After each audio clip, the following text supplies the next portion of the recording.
Okay, there are about 24 of us on now. I think it's a good time to get started. I see a lot of the same names from yesterday. Welcome, everybody. And to those of you who are joining us today for the first time, welcome.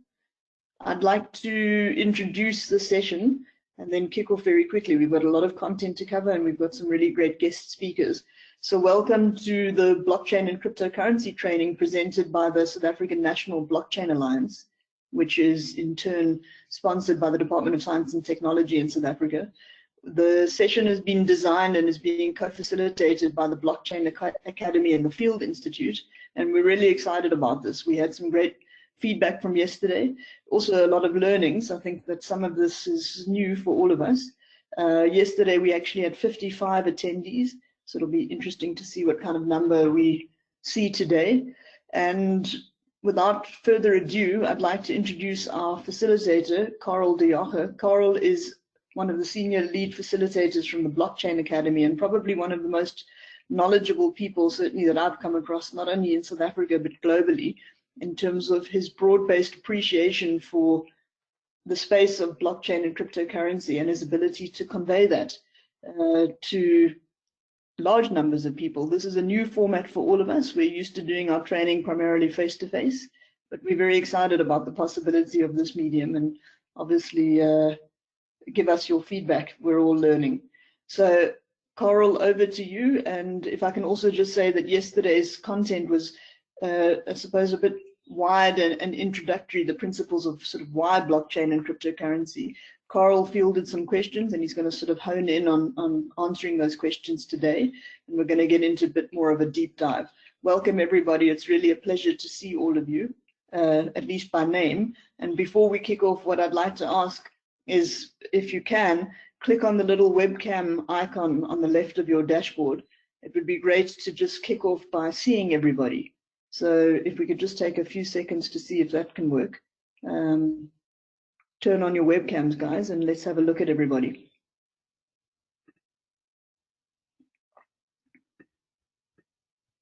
Hi, Meryl.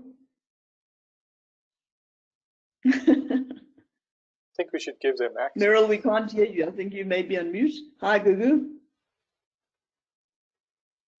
I'm just saying that's what I look like first thing in the morning. Scary.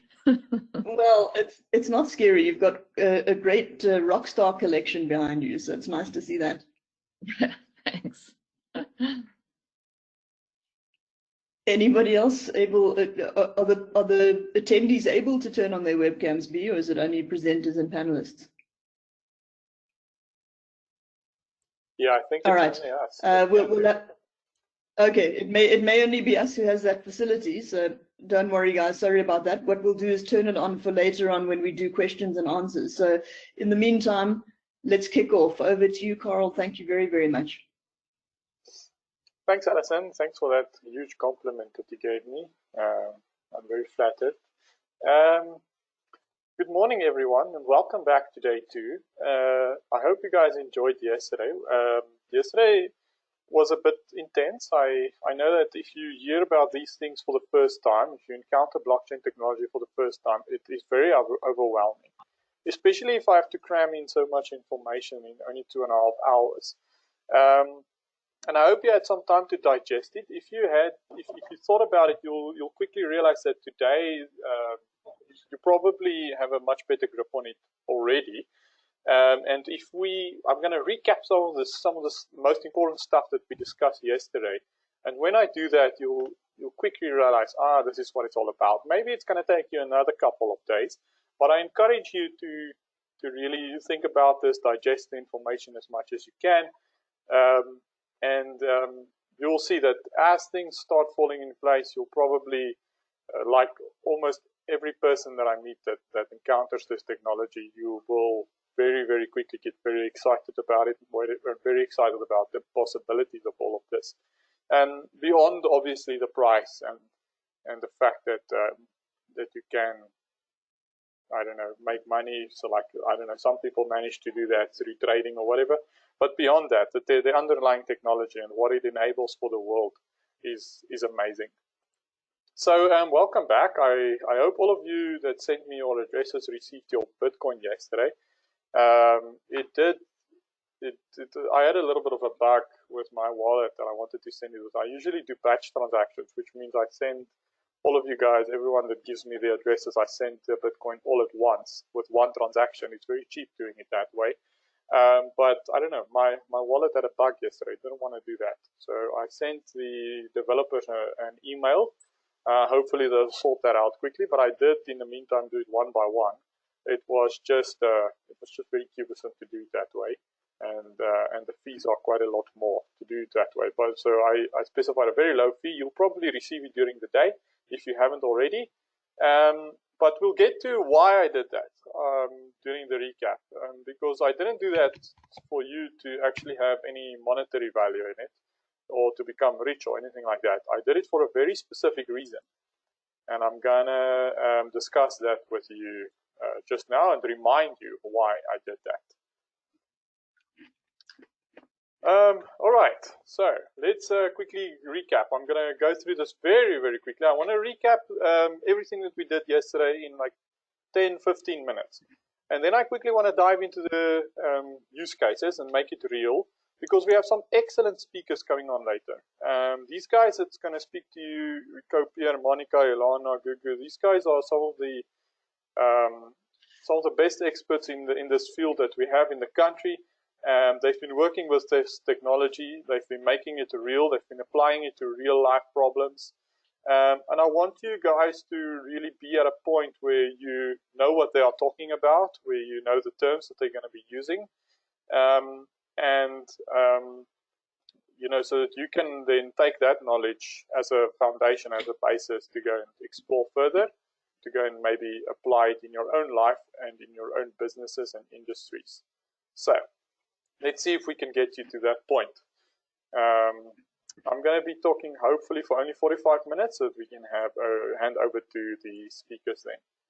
So yesterday we touched on the evolution of money. I explained to you the story of how we got to where we are today.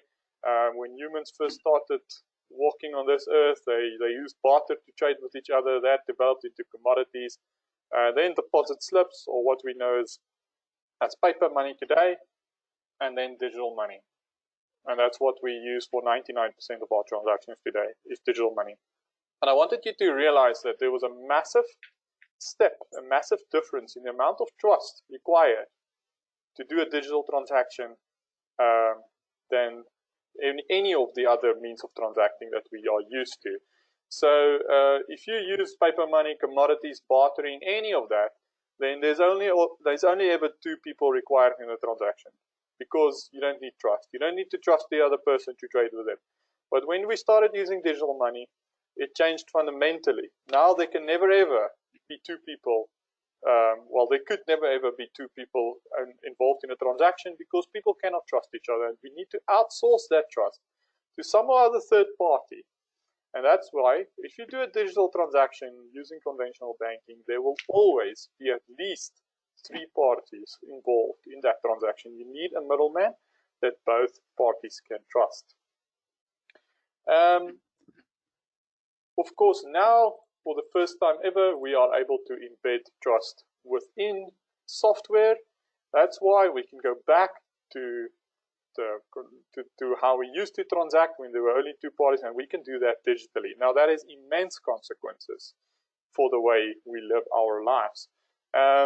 Then we talked about Bitcoin, and Bitcoin is simply a protocol that allows us to embed trust within software, and it is the first application of blockchain technology. It's the first application of this ability to embed trust within software, and Satoshi Nakamoto, the creator, decided to create money out of it. I mean, that's the most obvious use case. It doesn't mean that blockchain is limited to financial transactions. It is just the most obvious and the first thing that was applying this ability to embed trust within software, and he created money. He obviously, blockchain is an internet protocol, or not an internet protocol, but it makes use of the internet infrastructure, thereby enabling an economic layer on top of the internet. And Satoshi Nakamoto also created a monetary policy for this invention of his. Now, you don't need, well, obviously, if you do create money, you need a monetary policy, but that doesn't take away or add anything to this blockchain protocol. It is just Satoshi Nakamoto just decided on this monetary policy. It doesn't mean anything. It was just so that we can actually have money. Now, it's a very aggressive monetary policy, that has to be said, but it doesn't mean anything. It is very deflationary, which is new, and it's a great experiment to be part of this, to see what the macroeconomic effects of such an aggressive monetary policy actually is. Then I sent you guys some Bitcoin. I did it this morning, like I said, because my wallet had a little bit of a bug. And the reason for this was so that you can answer a couple questions. How difficult was the onboarding compared to onboarding to a normal bank account? What did you need to onboard? What were the barriers to entry for onboarding to the system? Now I urge you not to send me addresses from an exchange, because that changes the entire story. Okay, onboarding to an exchange is completely different to onboarding to the Bitcoin blockchain. All right. So if you send me an address from an exchange, I want you to do all of this again.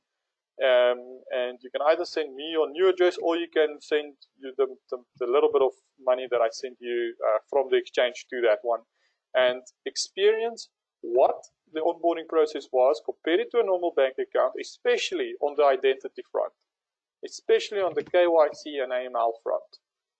Okay. And then what was the trust model? This is the most important thing. What trust did we require? When I sent you that Bitcoin, who did I trust? Who did you trust when we did that?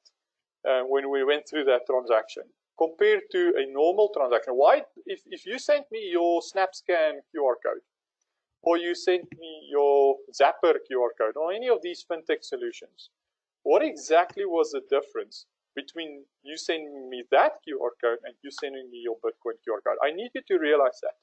I need you to have that aha moment, that, now I get it. All right. And if you still don't get it after you sent me that and after you received your Bitcoin, then get your neighbor to do the same thing. Get your neighbor. I mean, we can't go far, but maybe you can shout over the wall or something like that. I mean, we're not allowed to leave our houses, but send your neighbor a little note or a WhatsApp and explain to them how this thing works, and get them to get a QR code as well and send that QR code to you, a Bitcoin QR code, the same way you generated it, and send them that little bit of Bitcoin.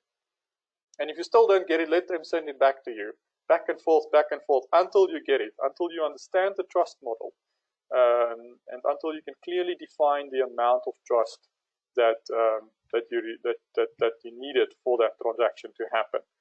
And then go to blockchain.com or one of these tools, one of these block explorers. You can just Google Block Explorer, type in your address there, and analyze that transaction and check out all the cool info that you can get from that transaction. I see Martin asks me, where and how do we check our balances? So Martin, you can check your balance by going to the blockchain.com website, or blockchain.info, or any other block explorer. You just Google Block Explorer. Block Explorer is simply a visual representation of the blockchain using a web page, a normal website, and then go there and you can view your balance there. Now, you obviously, some of you sent me your private keys. That is not good. All right. So you should never share your private key with anyone else. Your private key is your access to the Bitcoin, and you will need that if you want to spend that Bitcoin in future. Otherwise, that Bitcoin is mined. So you only share your public key or your Bitcoin address. You do not share your private key. That's like your password to your bank account. You don't share that to anyone ever. And you're gonna have to do a little bit of Googling to see how you can get that money then from that that key that you sent me, your address, to another wallet, or if you want to sell it or anything like that. Yeah, there's a few steps in between. You should obviously also not get rid of your private key. You just keep it. Your private key is your password if you access the Bitcoin. If you lost it, then the Bitcoin's gone forever, unfortunately. All right, and I mentioned that you can that we can audit these transactions and do lots of experiments and go and track it. There's one of the tools that used to be free on blockchain.com. It's not free anymore. But thanks to Chris on Twitter, who directed me to a couple other free tools that's still available. So if you guys want to track that transaction that I sent to you, and see what the history behind it is, and see how the Bitcoin flowed all the way to your wallet from the day it was mined. By the way, you can track it. You can track it back years. You can see the entire transactional history. You can look at that Bitcoin from the day it was created. And you can trace it. I think someone's audio is still on. Just check your mics, please. Those of you who has audio access, I'm hearing some breathing. So go and do that. It's a very nice experiment. Go track it, and you can actually invade my privacy that way. I mean, you can see my entire transactional history from this wallet that I sent you. And if you manage to do that, then I would be so proud. I would be so proud if you manage to invade my privacy, because it means you actually learned something. So go and do that. You can, if you want to know what those tools are, just check out my Twitter account, and then you'll see the links there from Chris. Thanks, Chris, for sending me that. All right. Then we talked about blockchain and what exactly is blockchain. So after we've really discussed Bitcoin in quite a lot of depth, we talked about blockchain, and blockchain is simply a ledger. If we refer to the Bitcoin blockchain, it contains every single Bitcoin transaction that has ever happened since the 3rd of January 2009. It is just broken down into blocks. It's the one block. You can almost see it as an Excel spreadsheet. A block is added every 10 minutes. It contains all of the transactions that happened in the past 10 minutes. Now, the Bitcoin blockchain is 10 minutes. Some others are a lot less. Like, for instance, if you talk about the Ripple blockchain, there's a little bit of a different structure, but that is 5 seconds, or sometimes even 3 seconds. So it doesn't need to be 10 minutes. Every 10 minutes that the transactions are consolidated and added to the blockchain, it can be a lot less. But all blockchains has basically the same structure. It has let me just get my highlighter here. It has a link to the previous block, the fingerprint of the previous block, so that if you change anything, if you change anything in an historic block, not only that block is changed, but also the preceding blocks, the ones that proceed after that block that you change. And this has a ripple effect, and the entire blockchain is invalidated if you change an historic transaction. That's basically the most important things that you need to know about the blockchain, that it is in chronological order. It is immutable, meaning that it cannot be changed. The history is set in stone forever. And if you change one little detail about a blockchain, your entire chain is corrupted and invalid. And that is why we know that each and every copy of the blockchain is exactly the same. Even though I do not trust my neighbor, perhaps, I know that if he has a copy of the Bitcoin blockchain on his hard drive, and I have a copy of the Bitcoin blockchain on my hard drive, I can know for sure that both of our copies are exactly the same, even though I don't trust him, even though I might know he's a hacker or a criminal or anything like that. I can very, very quickly verify and verify myself that his copy is exactly the same as mine and therefore accurate. And that is the magic of blockchain. Now, there's a few characteristics. This is probably the most important slide of yesterday. So it's quite important that you take note of this slide. What are the characteristics of blockchain? Now, some of these characteristics, we haven't really had time to explore them in depth and why they are characteristics of a blockchain. So I'm gonna ask you to, so you're gonna have to believe me on some of them, all right? So a blockchain is decentralized, okay? That is one of the most important things of a blockchain. It is immutable, like I just said. You cannot change something that is written onto a blockchain. You cannot change an historic entry to a blockchain. It is irreversible. It is distributed, meaning there's no single point of failure, okay? I do not know of any blockchain that has permanently failed. that has been hacked also. Maybe some of the very smaller ones. Some of them have undergone denial of service attacks, which means that they were temporarily halted through a 51% attack or something like that. But I do not know of any blockchain that has been attacked in a permanent way. Not of any real blockchain, at least. Some fake blockchains might have been attacked. So that is the magic of it. It basically, you can say with a relative amount of certainty that it cannot fail, it cannot be hacked. It is permissionless, open, transparent, borderless, censorship-resistant, no barriers of entry. That is, of course, only true for open public blockchains, not for private permission blockchains. And then the most important characteristic that I want to make sure you understand. I mean, I've repeated this several times, but I want to repeat it once again. And that is that there's a consensus mechanism that creates trust between two entities, two or more entities, that usually do not trust each other. Excuse me. And that is the most important thing that I need you to understand about what a blockchain is and what it is not. Okay?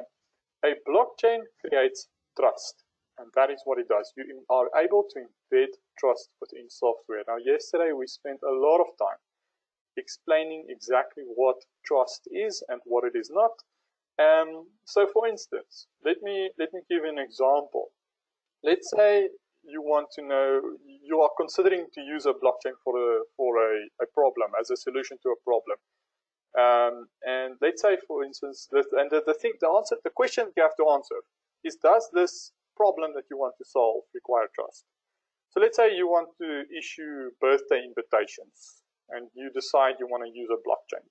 So you want to send birthday invitations to your entire family, and you want to record their response to that birthday invitations on a blockchain. Is that really necessary? Do you trust your family members? Do they trust you? And do you trust the platform on which you wish to issue that? Whether you're going to use Facebook or WhatsApp as an alternative to the blockchain. I would say, yes, you do trust each other. You and your family members trust each other. You trust Facebook with the ability to issue birthday invitations, all right? Or you trust WhatsApp with that ability. If that is the case, then you do not require a blockchain, okay? Because everyone involved in this process of issuing birthday invitations, or prior invitations or whatever, they all obviously trust each other. There's some inherent trust between each other. Now, the thing about a blockchain is it enables you to embed trust between entities that do not trust each other. Like, for instance, I just talked about Bitcoin blockchain that contains every single transaction that has ever happened. And I know that there are millions of computers around the world that host this blockchain, that host this ledger of transactions. And I do not trust a single one of them, because people that have the Bitcoin blockchain on their computers are usually weirdos. Okay, I also have it. We're all a little bit crazy. We might be nerds, you know. So I do not trust any one of them. I definitely do not trust my neighbor if he has a copy of the Bitcoin blockchain. But one thing that I do know, and that I can verify myself, is that each and every copy is 100% accurate. And that is because of the consensus mechanism that ties everything together, that convinces me. Okay, and that is the magic of blockchain, is that I can trust what they are saying, even though I don't trust them, because we're embedding trust within a software protocol. So what can we then use it for? I mean, I just said it doesn't make any sense using a blockchain for birthday invitations. So what can we use it for? Well, anything that requires trust. First, money. Obviously, we talked about that quite extensively. Digital means of transacting. Secondly, let's think about other things. What other processes in your daily life requires a lot of trust? Anything with an intermediary, basically. So any asset transfer. We talked about lawyers yesterday. Lawyers sell trust. Let's think about government. Where does government actually provide trust? And a lot of you guys that joined us today are government employees. Where do they provide trust? I thought about it this morning before we started, and probably the most obvious thing, I think, elections. Okay, what is the IEC, the Independent Electoral Committee? What do they actually do? What value do they provide to us as a society? Think about it. I'm going to give you a few seconds. You can answer me there. What does the IEC do? Why do we have the IEC? Talking about the Independent Electoral Committee. So, well, you guys can type. I'm going to give you the answer in any case. Guarantee of integrity. Sishan, you are correct. That is basically it. Okay. They do set up gazebos and make these cardboards, voting stations, and all that. That's part of what they do. But that is almost nothing. I mean, anyone can build a gazebo, set up a voting station. IEC are there to provide us the security for free, fair, and elections, and we can trust the result. Exactly. Thank you, Chris. That is exactly what they do. The IEC provides us with trust. That is why they are there. That is their main function. Okay. We cannot. So if the IEC cannot be trusted, then obviously they are not required. Then they are irrelevant. All right. So they provide us with trust. What does that mean? It means that the entire IEC as an organization can be replaced with a blockchain, because we can embed trust within a blockchain. Thank you, Martin. Martin says I must please read what the other persons are writing. Okay, I will make a note of that. I will try to read everything that I see, because I notice that you guys cannot see the answers from the other people. So that is what the IEC does. It provides trust. Now, if you guys can think of anything else that government does that requires trust, please drop it in the comments and let's talk about that. While you think about that and while you type it in the questions bar, I'm going to carry on, and then when I see something pop up, I'm going to just stop and we quickly discuss that use case. So think about anything that you think that can, any government function, government-related function that you think that we can replace with a blockchain. And when you think about that, I'm going to say this 100 times, and I've said it so many times, think about trust. All right. Okay, and we also said that a blockchain is a little bit slower and more inefficient than a database. That is one reason why you would not use it if you don't have to. Okay, you will not issue birthday invitations on a blockchain because it's inefficient. So Jonathan says property valuations. I would maybe argue a little bit with that. I mean, I think that you know, the valuation of a property requires some human intervention. There can be things that you cannot put into a software protocol to value a property, but I would definitely say that property transfers is definitely something that can be replaced with a blockchain, because a property transfer requires trust, transferring it from the seller's name to the buyer's name. Vehicle licenses, thanks Derek, definitely that's actually being done already. That is done in Malta. In Malta, vehicle licensing and vehicle transfers actually is done on a blockchain platform, and the amazing thing about that is you can transfer a vehicle within seconds. It's as simple as the buyer scanning a sort of a code, like let's say the license disc, the seller scans the code, and the vehicle is transferred, because there's no trust required, there's no lawyers involved or other intermediaries, so it is done within seconds. And you can just yourself think what happens when you create liquidity of that scale to assets of that value. I mean, imagine a property. Imagine we replace the conveyancing, what's it called, the registrar of deeds, which is a government function. Imagine we replace that with a blockchain type system, the liquidity that we can create, and imagine we can transfer a property within seconds.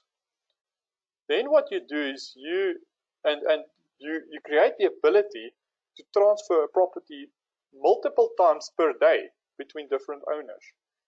And property, which is a very, very illiquid asset, suddenly becomes the most liquid asset that probably exists. It becomes as liquid as anything else. The consequences that has for the global property market is just out of this world. Sharing of health records between practitioners, Martin, that is a good use case as well, because the ability, the storage and the sharing of health records requires a lot of trust, in the healthcare provider and in the ones that actually store those. Utility bills from Derek Mostert. Yeah, utility bills as well. It is also a good use case because it obviously requires trust in the person generating that bill. Qualification certificates, who issued it, who quality assured it, and has it been modified? Thanks, Helen. That is an excellent use case, and that is one that I'm going to cover now. Actually, I'm again going too slow. I only have like 15-20 minutes left, but I want to actually talk about that one very quickly. I'm going to come back to that. Education and credentials, it ties to the one that Helen said. Thanks, Eduardo. That is true.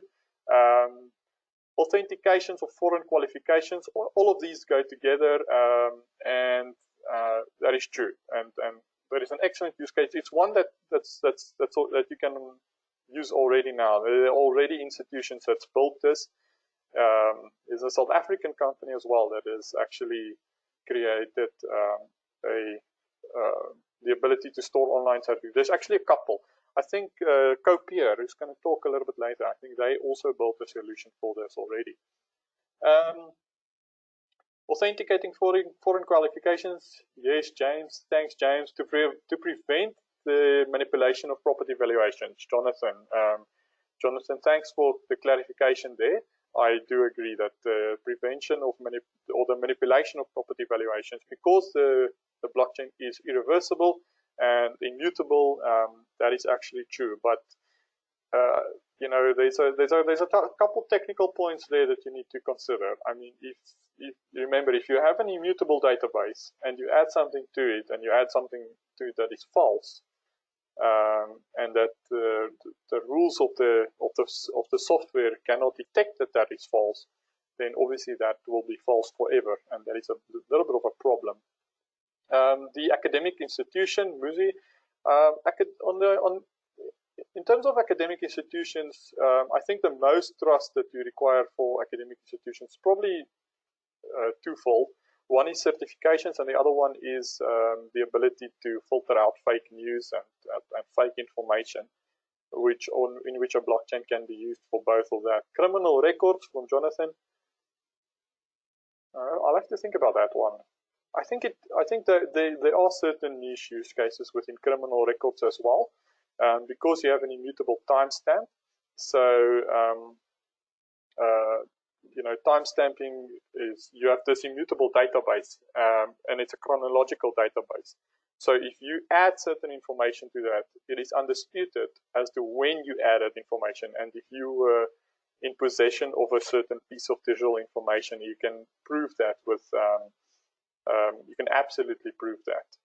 ID verifications, example, passport, Beverly, I think that's probably one of the most, probably one of the best use cases of blockchain that you get, is the ability to create an identity on top of that. And I'm going to come back to that one just now.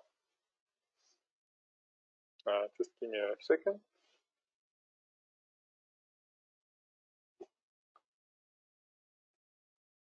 It's the corona. No, it's just okay. All right. What about data privacy? Who will own the blockchain? James. What about data privacy? Who will own the blockchain?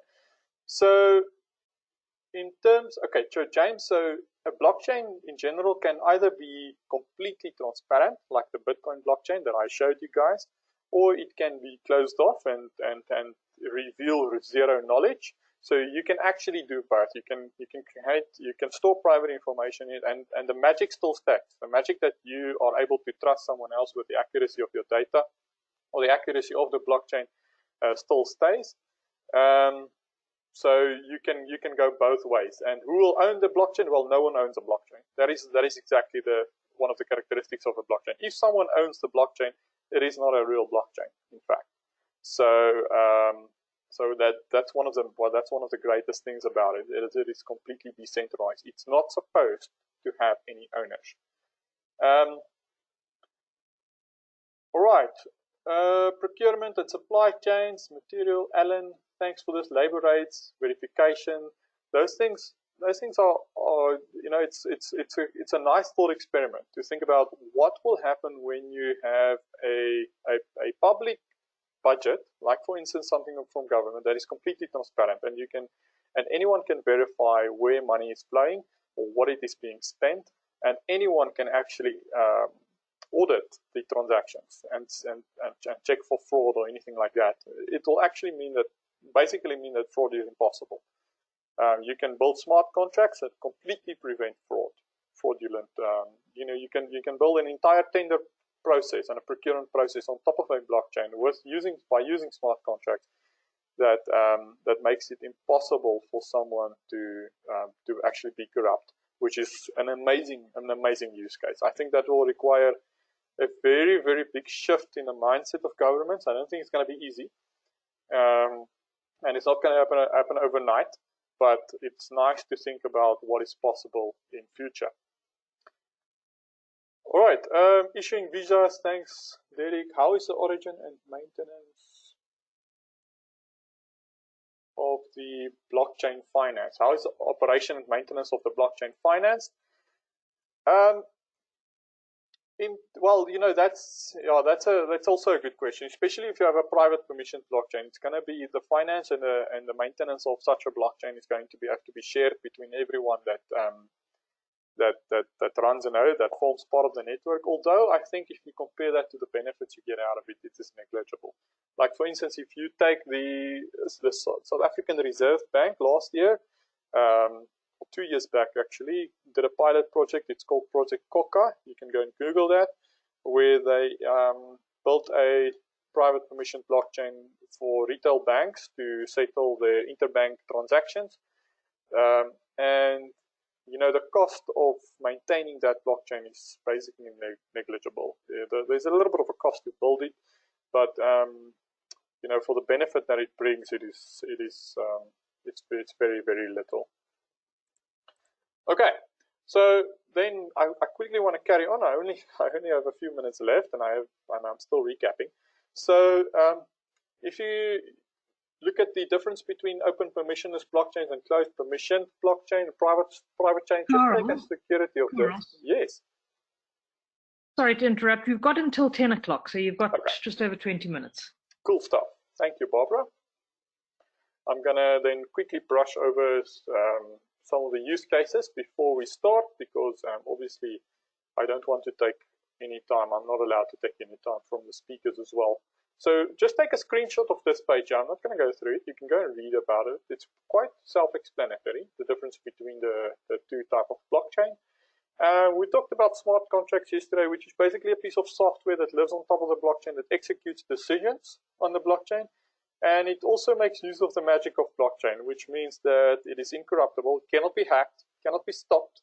Unstoppable code can be quite scary as well, if you think about the zombie apocalypses and all those kind of things, and what can happen if you cannot stop a piece of software from running, if it cannot be hacked. That's the scary things. But the exciting things is that we can build incredible decentralized organizations on top of a blockchain. Like for instance, insurance. All right, insurance is all about trust. Think about insurance. Why don't you create a medical aid with your neighbor? Let's say you decide, well, both you and your neighbor decide you guys going to cancel your medical aid because it's too expensive, and you will just open a bank account between the two of you, and your normal premiums that you would have paid to your medical aid, you're going to now pay into a bank account. And when one of you gets sick, you just pay from that bank account. Why did you do that with your neighbor? The reason is, if you do that, your neighbor will suddenly get very sick, because he's going to see that there's a bank account with a lot of money, and the only way he can get access to that money if he gets sick, so he will get sick. And there's no way for you to tell him that you're not really sick. So what you do is you rather go to a medical aid, which is a trusted third party, and that medical aid will then investigate claims and decide on whether it is a valid claim or not, and then pay that out. So that's why we have medical aids and any insurance company, life insurance, long-term, short-term insurance, any insurance that you can think of. Insurance companies sell trust. That is all they do, all right? They sell trust. And you can trust them that they will not pay out fraudulent claims with your money, okay? So an insurance company is actually very, very easy to replace with a smart contract. Very easy to replace, to build an entire decentralized insurance company just using a series of smart contracts. Okay, now we're getting into use cases. So I'm going to run through this. Okay, I'm just taking the questions. I'll answer some of them in private as well. Maybe while the speakers are also, some of the questions are not relevant to the entire audience. So while the speakers are speaking later and I have a chance, I will give written replies privately to some of the questions that you guys are asking. All right. So asset tokenization is the first use case that I quickly want to talk about. So just quickly, a little bit on the technical side. When I sent you guys that Bitcoin, and I want you to think about the trust model and what was required. I had the option of embedding a little bit of data, arbitrary data, any metadata that I can think of, into that transaction. And we know that the blockchain can be trusted. We know that I was indeed the rightful owner of that Bitcoin, and that you are now the rightful owner of that Bitcoin when I sent it to you. So imagine I can embed a little bit of trust in there. A little bit of data into that transaction. And I can describe something with that data. Imagine I can describe the title deed to a house, okay? Now we're not thinking of the monetary value of that transaction. I can send you 1 cent, 1 South African cent, but I can describe the title deed to a property with that 1 cent transaction. And it is then undisputed that I am not the owner of that 1 cent of Bitcoin with that title deed described in the background, and that you, whom I sent it to, are now the owner of that 1 cent of Bitcoin. Ignore the monetary value. The 1 cent doesn't mean anything. What means something is that you are now the owner of that little bit of data in which I described my title deed or a title deed to a property, for case. So now what I just did is I tokenized an asset. I took an asset, I put it onto the Bitcoin blockchain through that little bit of metadata, and I now utilize the fact that the Bitcoin blockchain is completely trusted, it's completely immutable, and with clever cryptography, the ownership cannot be disputed. It is completely clear about who the owner of that piece of data is. You see the magic behind this? You see why this is quite amazing? We just managed to transfer potentially a property without any middlemen in a peer-to-peer manner. Okay, now you can think about any asset in the world. You can think about share certificates. You can think about vehicles. You can think about concert tickets. Anything that you can, that there's usually a middleman toward, you can now transfer in a peer-to-peer manner. Now, there's the amount of assets in this world is quite crazy. Can't remember exactly where I got these numbers, so I can't vouch for the accuracy. Maybe it's accurate, maybe it's not. But according to wherever I got this source, there are 7 trillion assets in this world, and the US public equities market alone is $70 trillion. Now imagine you tokenize all of those assets, because you can theoretically tokenize any asset and remove all middlemen. So traditional asset ownership, we know that it is very tedious. It is very costly to transfer an asset, typically 10% of a big asset. It is not always transparent. So if you transfer a property from one person to the other person, during that 6 weeks of the transfer process, usually you don't have a clue who's the real owner. It's happened to me where a geyser burst the day of registration. Now try to figure out who were the owner of the house when that user bursts. It's a nightmare, all right? And it is not always very secure, and obviously the finality is not always very clear as well. Now, blockchain obviously removes all this, all resistance. It removes all rent seekers, all middlemen, all intermediaries. It opens up all assets to a global market. This has immense consequences, okay? Because you can then, for the first time ever, realize what the true market value of an asset is. And because there's no borders, a blockchain doesn't know borders. It's like the internet, all right? There's no borders for the internet. And you can create all kinds of different complicated ownership structures with a blockchain. There's no ceiling as to how complicated you want to make it. You want a property with 1,000 owners. You want to own one square centimeter of a property. You can do that. You can have the title deed for 1 square centimeter of a property. Why not? There's no ceiling as to how complex you want to make these transactions using smart contracts.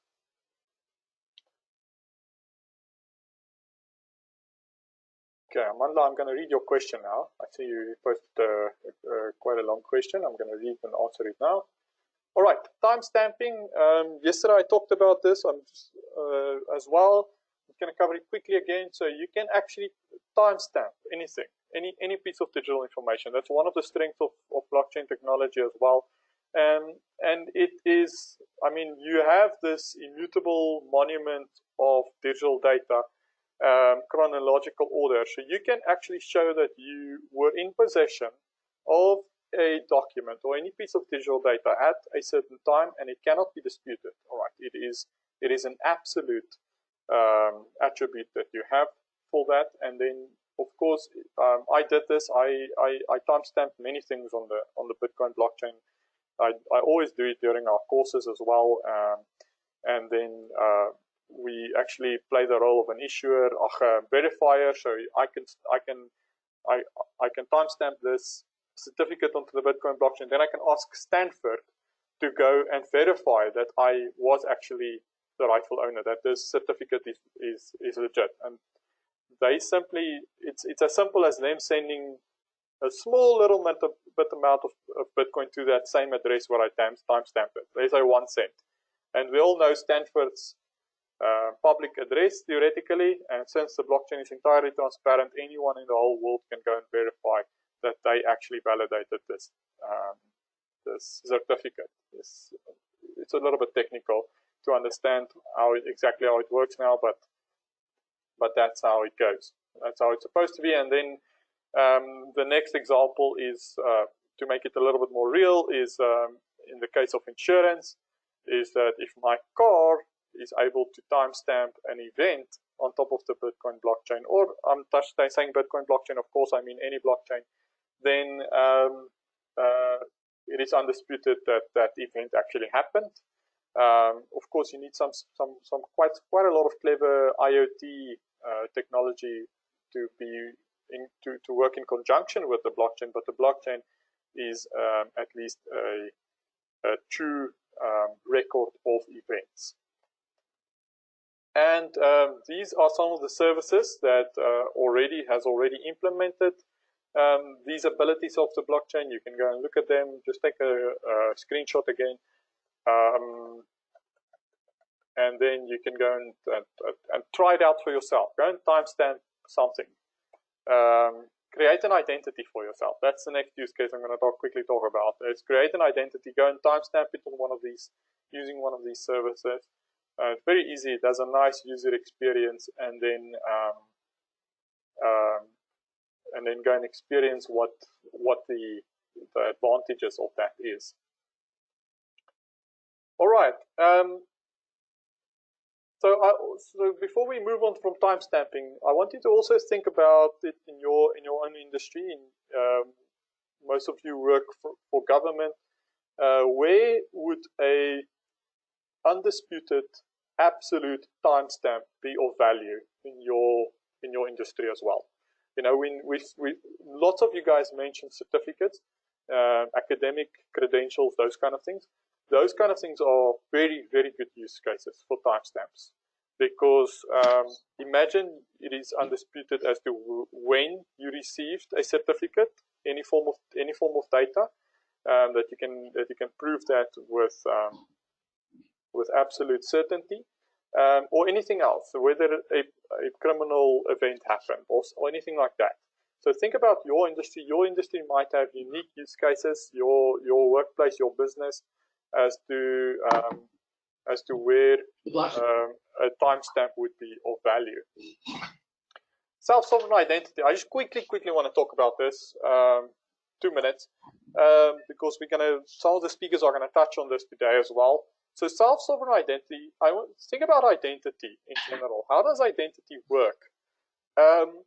Identity, in our case, and how we do it, is like if the government issues you with an identity, right?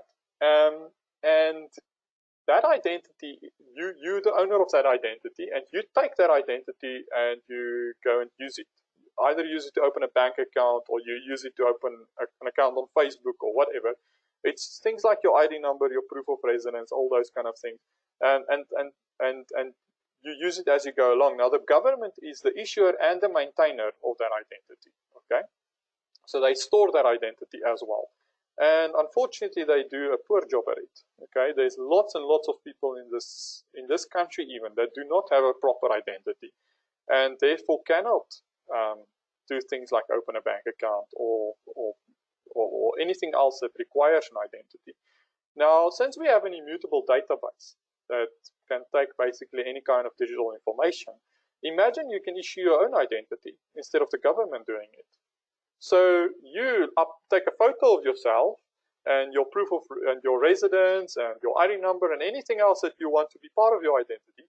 You store it on top of a blockchain, and you go to some trusted third party, like a lawyer or the government even, or anyone else that can be trusted, and you let them verify that identity. So you take your documents, you take your face. So you go as a live person, you take your proof of residence, you say, check, I put all of these information on top of the blockchain. They check it, they say, yeah, this is you, this is indeed your residence, and they verify that this identity that you placed on top of the blockchain is in fact true.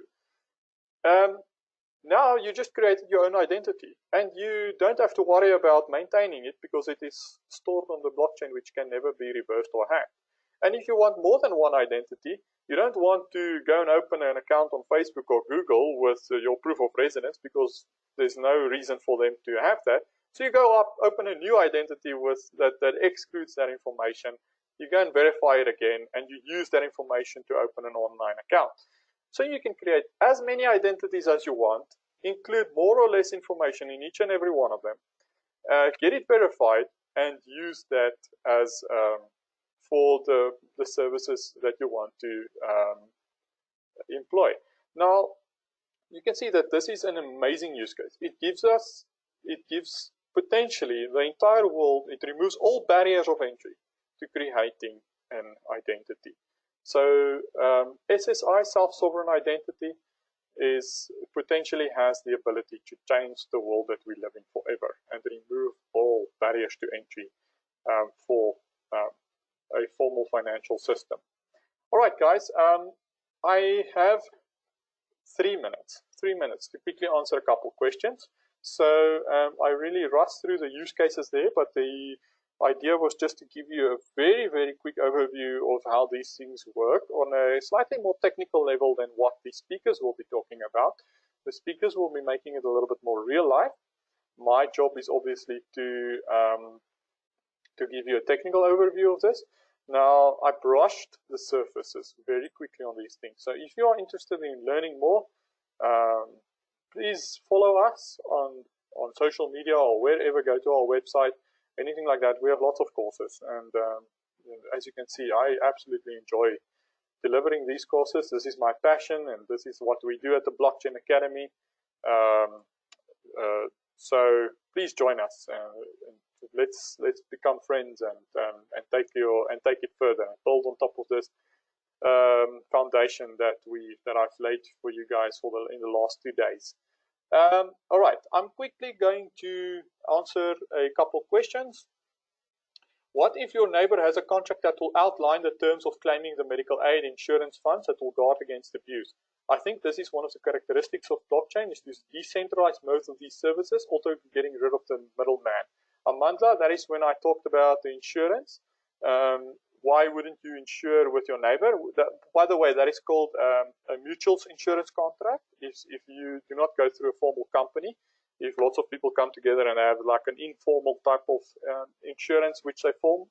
And yes, there of course would be a contract in the middle of all of this, but that contract is like any contract. You know, it's not immutable. You know, that contract can be bent, and the courts then has to come in to resolve disputes. Whereas in a smart contract, the smart contract is set in stone. It cannot be, the rules cannot be bent. The rules is whatever is written in the code, and it will play out exactly as it is written and as it is coded. Of course, there are risks in that as well, because if there's a bug and someone exploits that bug, there's nothing you can do about it. But it removes the middleman. It basically creates a contract without a lawyer, without any intermediary.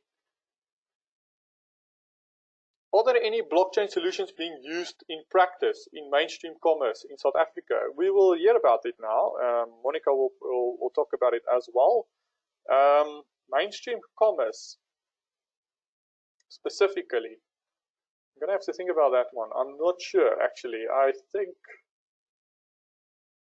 look, there are cryptocurrency solutions that you can use at point of sale and so on. But in terms of using the blockchain for the transparency features and so on that we talked about, I'm not sure. I'm not sure if that is already implemented.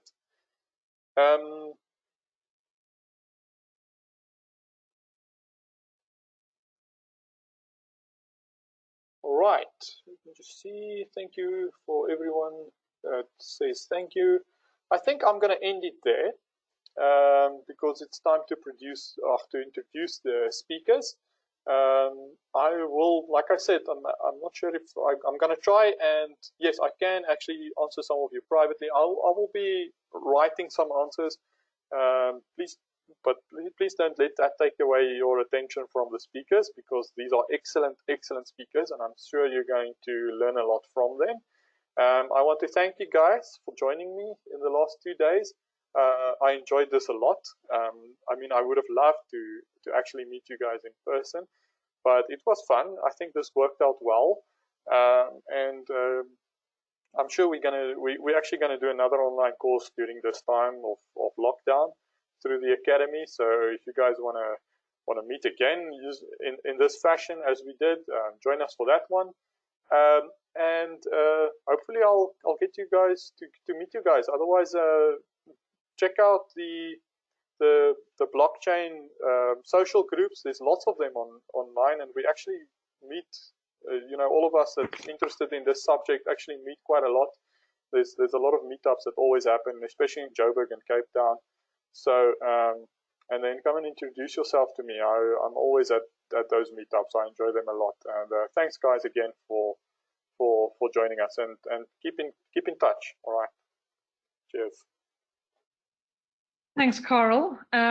We're just waiting for the first speaker to come online, so we've got a couple of minutes while we do that. I just want to give the audience the opportunity of asking you questions face-to-face, as it were. If I make audience members presenters, then we can see their webcam and they can talk to you directly. So I'm just opening this up to the audience now to see if anyone wants to ask a question directly to Carl. Yeah. Please put your hand up if you want to ask a question. You can raise your hand. There's a let me just see, where's that raising of hand?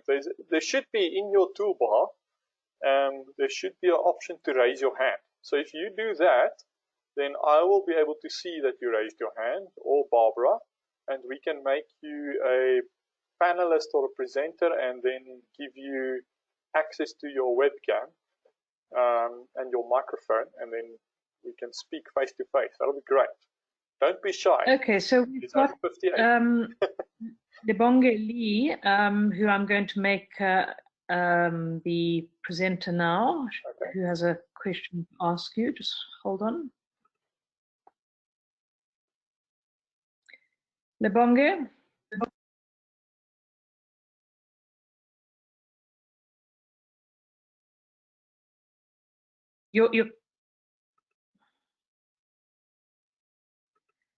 Lebonge, you're connected to the audio. Can you speak?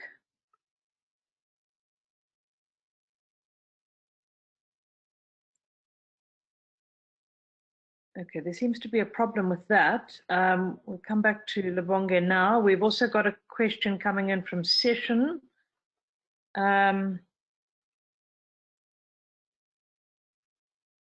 Session? Hi, can you hear me? Hi, Session. We can hear you. We can hear you. Hi, Session. Okay. I just wanted to ask a question around the regulatory side. I've not picked up a lot in terms of, there's a lot on the technology side or different things, but what's, let me just turn my screen on. So what's good to meet you all face to face. Hi, Session. Nice to meet you. What's going on likewise.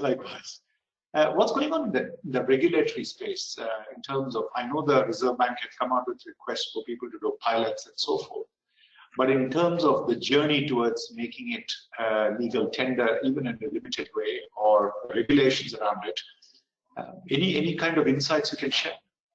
Yeah, I'm not the greatest. I'm not a big expert on that. I don't follow it too closely, but from my point of view, I can tell you that on a global scale, there's basically three stances towards regulating this technology. First is outright banning, which is a very harsh or very drastic way of regulating, and there are a couple of countries who wants nothing to do with blockchain technology or cryptocurrency at all, and they banning it as much as we can. I think that's the wrong approach. Then there's the other extreme, which is utilizing it in every place where they possibly can, which is good. And those are the countries like Malta, and usually your smaller, agile countries in terms of Malta, Estonia is also one, and what else? Many of these tax havens, actually, the Isle of Man and so on, which really embraces the technology. But most of the countries are actually kind of in the middle. They're cautiously monitoring what happens with this technology and still deciding whether they want to fully embrace it or regulate it tightly. And I think South Africa is kind of in between, is there. I have to acknowledge that the South African Reserve Bank. Can you hear me? Yeah, I have to acknowledge that the South African Reserve Bank is doing excellent work through the Intergovernmental FinTech Group and various other initiatives in what they do. They actually also creating a sandbox for FinTech companies and blockchain companies, regulatory sandbox to experiment with their products and services and see how it can fit into our regulatory structure. Of course, blockchain is not, or cryptocurrencies are not legal tender, which means that merchants do not need to accept it if they don't want to, but you can if you want to. So it is perfectly compliant. You obviously have to comply to the normal tax regulations if you use crypto as a payment method. And there are a few companies that do that accept it, that even pay salaries in cryptocurrency. And you do your normal reporting as you would otherwise. But you can follow the Reserve Bank's. I think it's in the FinTech. Maybe Copier will know more about that, about the Reserve Bank initiative and their stance towards regulation, where you can get more info. Yeah. Hi, Copier. Great. Thanks, Session, for your question. I'm now going to hand over to Copier and make him the presenter. But before he starts, welcome, Copier. It's great to have you here. Copier George is from the University of Cape Town's Department of Economics, and he's going to talk to us about a use case for the blockchain that he's been involved in that has to do with academic programs and certification. So, Copier, over to you.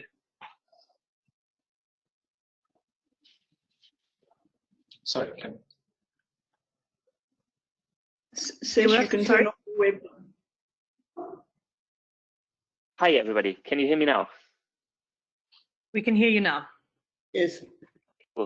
The internet is a bit challenged at the moment, so I just share my screen, and I hope that it's going to work while Great, it loads. thanks. All right, so thank you so much. So yeah, my name is Kopia Georg. I'm an associate professor at the University of Cape Town, where I am the course convener for our Masters in Financial Technology. One of the key things that we want to do with our Masters is we want to enable students to start companies in the blockchain and AI space. So we've run our program for 3 years now, and it has been hugely popular with the students, which is a fantastic blessing for me, because they keep me young and they keep me sort of on my toes, and it's really great to work with them. So today I want to tell you about one of the first companies that came out of our program, and the company is called Registry. Now, the problem that we faced is that when we launched our course, we had so many applications from not just across South Africa, but across Africa, that I struggled to verify their credentials.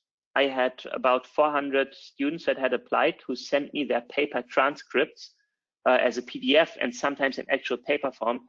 So I had to go through all of them and make sure that they are authentic and that they are exactly what they say they are. And I thought this process is incredibly painful. And then I started asking corporate partners, like, do you have the same problem? And as it turns out, many companies in South Africa have exactly the same issues. Some companies told us that they receive up to 27,000 applications for this single job opening.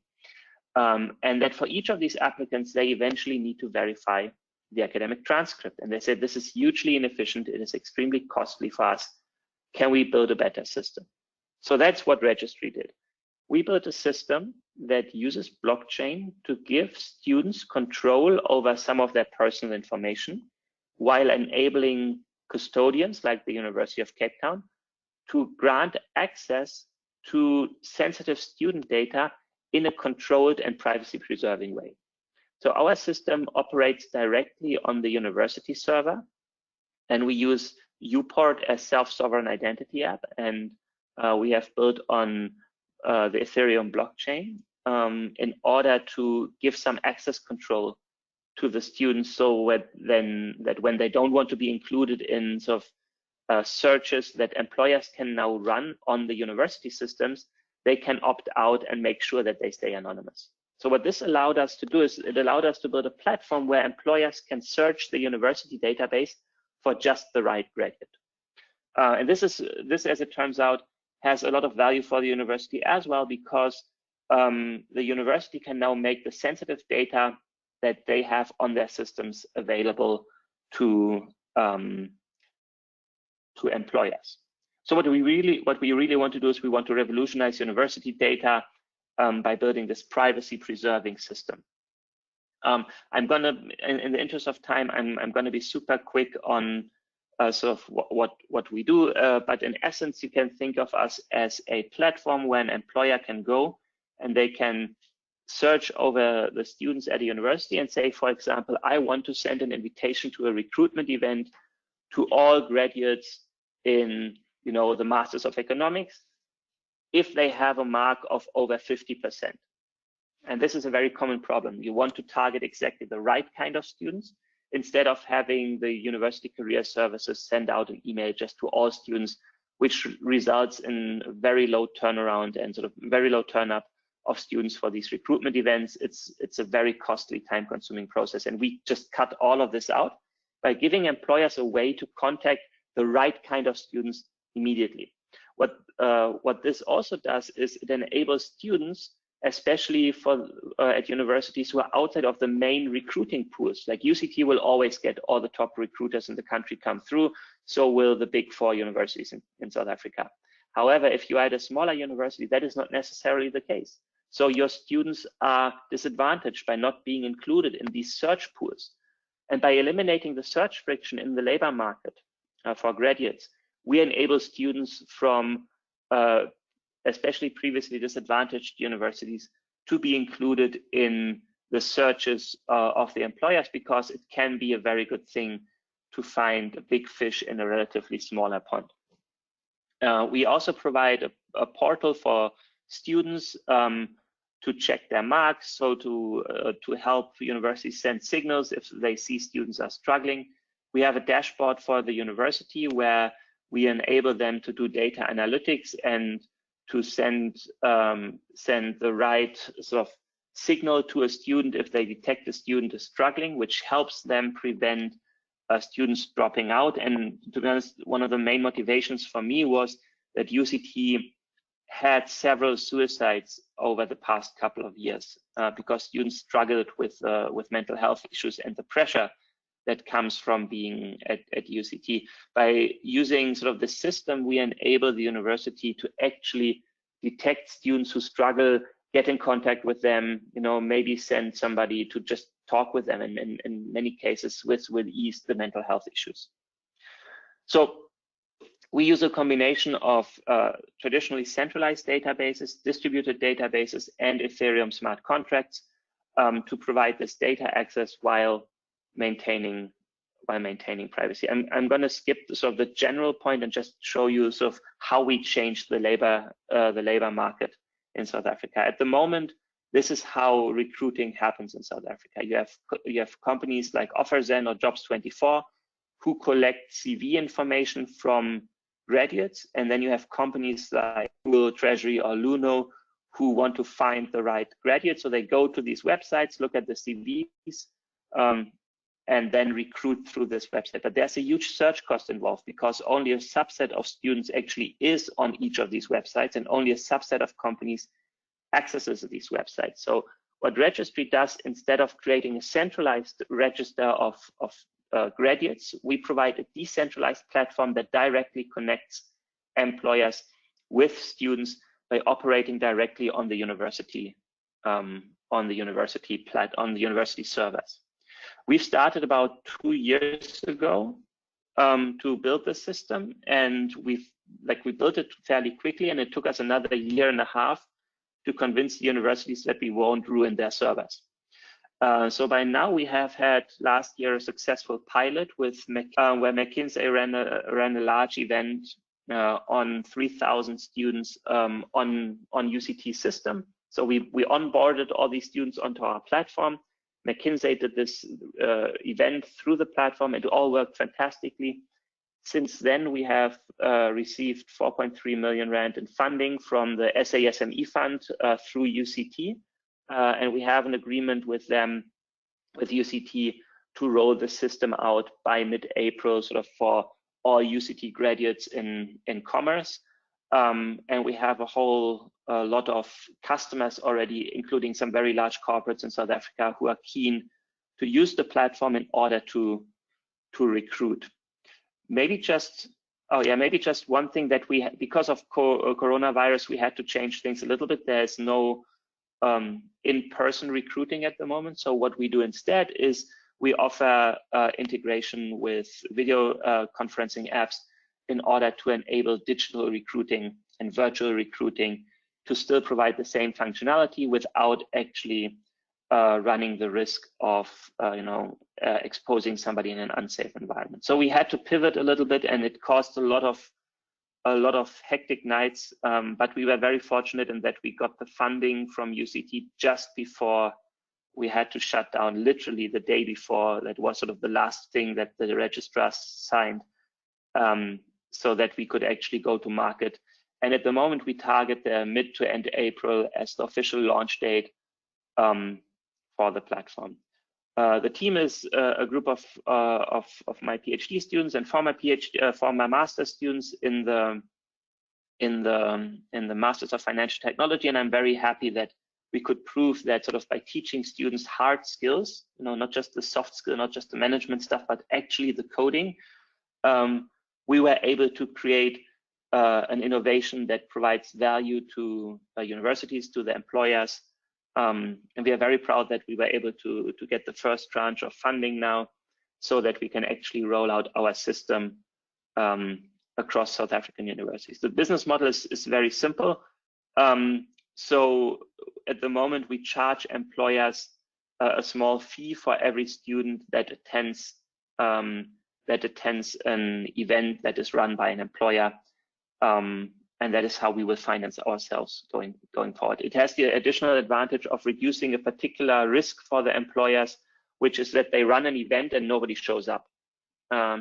So by having an early signal of how many students have RSVP'd, we enable them to better target the events and make sure that they find the right graduates. At the moment, we focus purely on South Africa. We think that we first need to get our own house in order before we can go overseas. But eventually, we plan to offer this internationally, and there's no sort of competitor who has the same kind of offering, even internationally, which puts us in a very nice position, because what we did is we changed sort of slightly the way that we use blockchain, and we did it a little more creatively than a lot of the incumbents, and this enables us to give this value add and additional functionality to employers. So once we've done that, we will also try to offer our services for schools, for professional organizations offering like professional certifications. And by working with Get Smarter, we will also offer this for short courses. So eventually what we will become is the go-to platform for credentials in the educational space, going towards lifelong learning. And in doing so, we hope that we enable employers to find graduates faster, and we enable graduates to be hired quicker, and just eliminate one of the most pressing search friction in our labor market, in order to simply get more students in jobs. That's what Registry does, and we have a couple of minutes for question, I think, and I'm very happy to take any that you might have. Thank you. Thanks, Kopje. That's great. So what we'll do is allow for some more questions. Ali? No, good. Just checking in. That was very, very interesting. Thank you. So again, I'm going to ask attendees to put up their hand if they'd like to ask a question, and then we'll make you a presenter.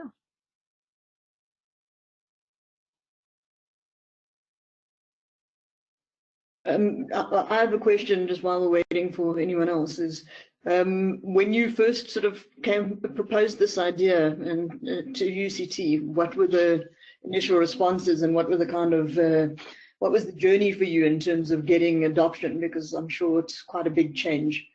And yeah, the second part of the question in terms of adoption and change is what interaction, if any, have you had at a level of sort of national or provincial government in terms of looking at this at a kind of national level as a credentialing system? Has there been any of that conversation yet?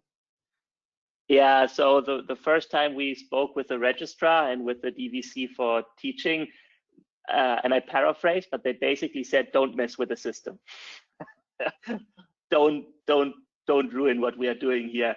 Just don't rock the boat. But eventually we were able to convince them that we will not mess with the system. We will actually take away a major pain point for the recruitment services at UCT, because there's a lot of people who literally physically sit in the basement, go through old paper records, and then verify that a transcript is accurate.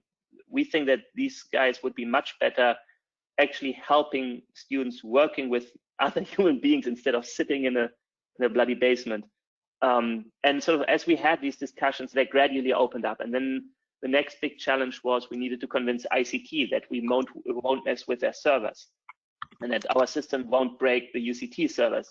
So we had to go through a full code audit with our ICT guys, which took another like 4 months and a lot of discussion. They were very open and very supportive though, but like they had to do the due diligence, right? So that took time. And then we had a very interesting discussion with legal about like POPI and whether all of this is legal. So this is sort of the challenges, just making people understand that a new system doesn't have to be worse, and that sometimes like change is always bad. The question is for whom, but in this case, it is one of those rare occasions where actually everybody is better off, everybody will save money, the system is more efficient, and we still have a profitable business to make sure we are sustainable. We have engaged with the CSIR around sort of short like credentialing for professional courses, but to be honest, until now we've just kept our head down and just did the work. So we haven't tried to reach out to a lot of people. We first want to build what we need to build, and then we onboard sort of more partners. And that's the phase we are entering now. It's very exciting because the core tech is there, and now it's about sort of just growing the offering, and we have so much demand from the industry side. Have you had any demand from? Sorry, Kopier. Have you had any interest from other countries? Oh yeah, sure. We had interest. Like we had a long discussion with a team at MIT who did the credentials for MIT, the digital credentials, because our system offers functionality that they don't have, and there's a coalition of it's a couple of Ivy League universities, but also leading international universities like TU Munich or Oxford that are looking into digital credentials, and they've asked us if we can help them with the technology provision, because it turns out that our approach of just keeping our mouth shut and just doing the work first and not having lots of press releases and large fundraising rounds and lavish conference attendance, that actually enabled us to do things and do them apparently in a way that nobody else can. And I'm very proud that we could put South Africa on the map internationally to say, this is. All right. Well, thank you. There are some questions, so let's address those. Yes, there's a question from one of the audience now. Could you just introduce yourself and address your question to Kopier? Hi, Kopier. You're speaking to Mudisi. I'm from the Department of Public Works. I actually work in the ministry. So our minister has basically expressed her interest in adopting blockchain technologies into the department. We've got a minister who's at disrupting the built environment by using blockchain and coupling that with these small technologies that are available. So I just wanted to know from you guys in terms of, I'd just like to arrange a meeting with you guys there in Cape Town, just so that we can talk further with you to discuss the possible opportunities where we could collaborate. I think as a first level is that we're obviously working with a government department that's pretty much very outdated. So there is the intention basically to disrupt and start using probably the biggest land registry or asset registry portfolio in the country. So there are definitely opportunities for that. But then we also have young engineers as well. So we work with the with ETSA and so forth within the built environment. So the young engineers are actually expressing the need and the desire to basically use these technologies as well and start injecting that into the built environment. I don't know your thoughts around that. Okay, I'm gonna mute that call because the signal is really bad. But Kopier, I think you got the gist of that. Just I got the gist. Yeah, we would be very keen to have that discussion. In particular, when we talk about this lifelong learning journeys, and in particular in an environment like South Africa, where a lot of the qualifications that you attain throughout your lifelong journey are not only the formal qualifications a university gives you, but are sort of training on the job kind of qualifications. This is for us an area of great interest, and we'd be very keen to have this discussion to see how we can make our system work in that context. Because again, it's a very South African problem where we have these, very winding CVs where people just in order to survive, they have to take one job here and then they have a different job here, and they acquire a lot of skills that are useful for the next application. So by putting this in a trusted and verifiable system, I think we will greatly enable to reduce this asymmetric information in the job market. And yeah, so we are very keen to engage. Great. Well, Kopier, I'd like to thank you very much for your presentation today. It's really interesting. I'm sure there's going to be more questions which we'll field and send through to you. Sure. But thanks so much. And we're going to hand over now to the next speaker. Awesome. And I'm very, very happy to be introducing Monica Singer. Monica, are you there? Hang on. We can't hear you, Monica.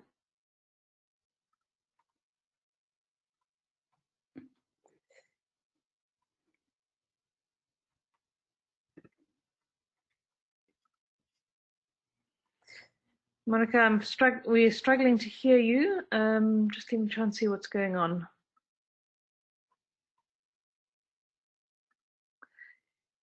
Monica has phoned in. She's not coming in via computer. She's phoning in.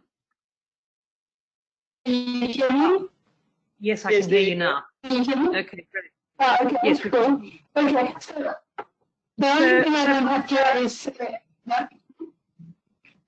what we've done is I've got your presentation, which I'm going to show now to the audience on the screen.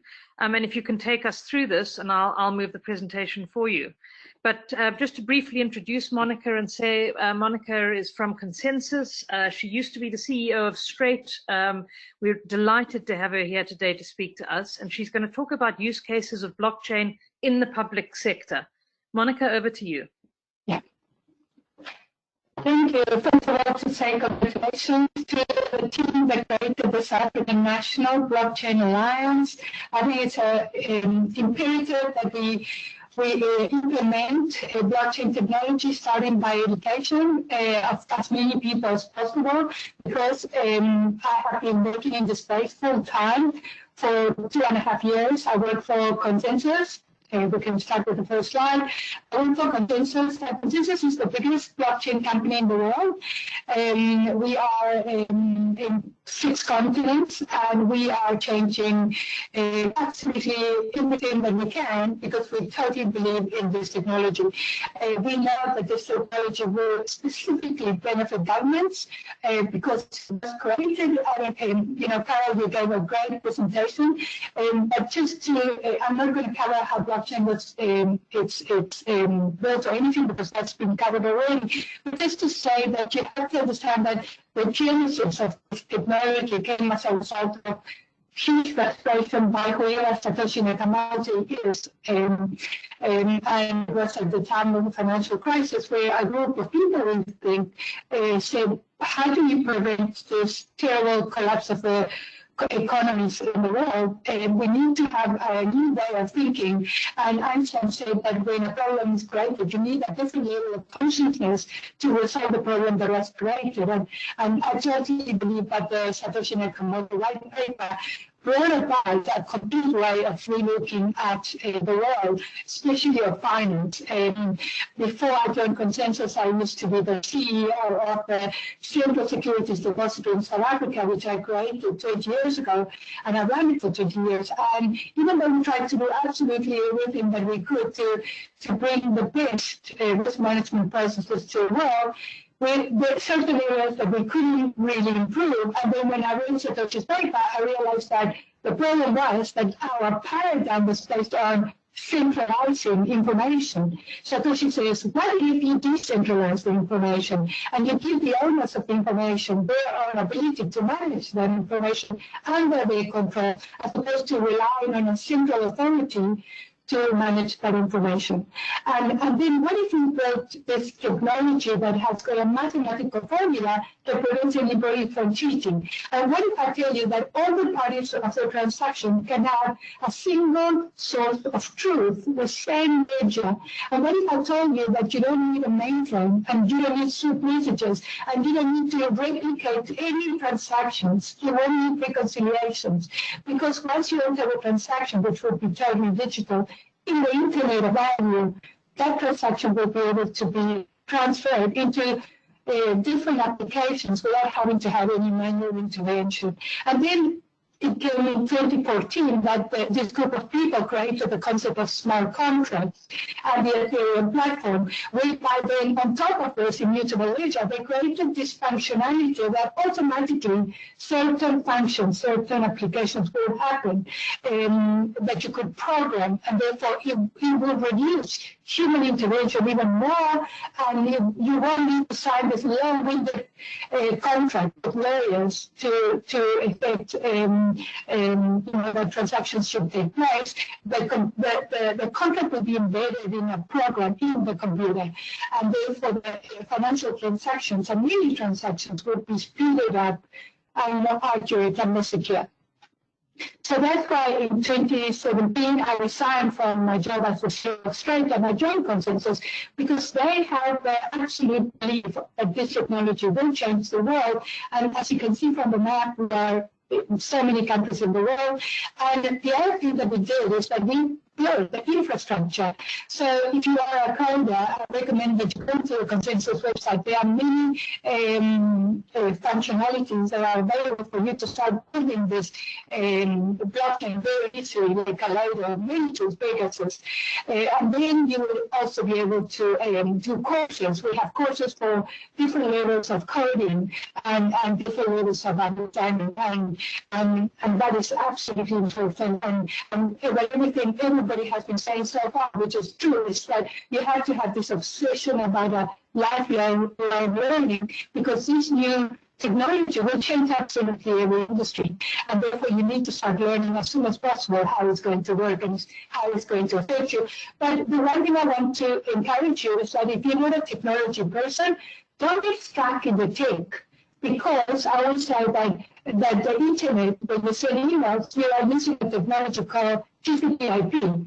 But you know what? You send emails, and it doesn't matter what technology you're using. You know how to send an email. The same with blockchain. Blockchain will become so ubiquitous that it will be everywhere. And therefore, you won't even mind using a blockchain technology. But you need to know how to apply it and the effect that it will have in your industry. So now I'm going to jump to use cases. So go to slide number 7, please. Monica, just to say, move slightly away from your mic because it's distorting slightly. Okay. Okay, it could be the Wi-Fi. Tell me now. So, okay, it's a little better. It's not the greatest audio, but just speak again. If I cancel the webcam because it's a Wi-Fi, would it be better? I think try that, but also I wonder if you should come in on your computer rather than your phone, Monica. I'm not on my phone, I'm on the computer because I tried the phone and you guys couldn't hear me, so I don't know what happened there. Okay, I think so maybe just also speak a little bit more slowly because it's distorting a little bit. Okay, is it better? That is a little bit better. Okay, so now we are on the slide, which you cannot see. No. So what slide are we in? Cannot see the slide. I'm sorry. I'm on the 7th slide, using blockchain in government and the public sector. Okay, I cannot see the slide. I'm so sorry. Okay, so now slide number 7. Sorry, I cannot see it on the screen, so I'm getting a little bit confused. Sorry, I really don't know where I am. Okay, so now if we go to the use cases, can we go to slide number the use case? Are we on the use cases? Yes. You want to talk about potential use? Barbara, is that somebody else who needs to be muted? Is that what you said?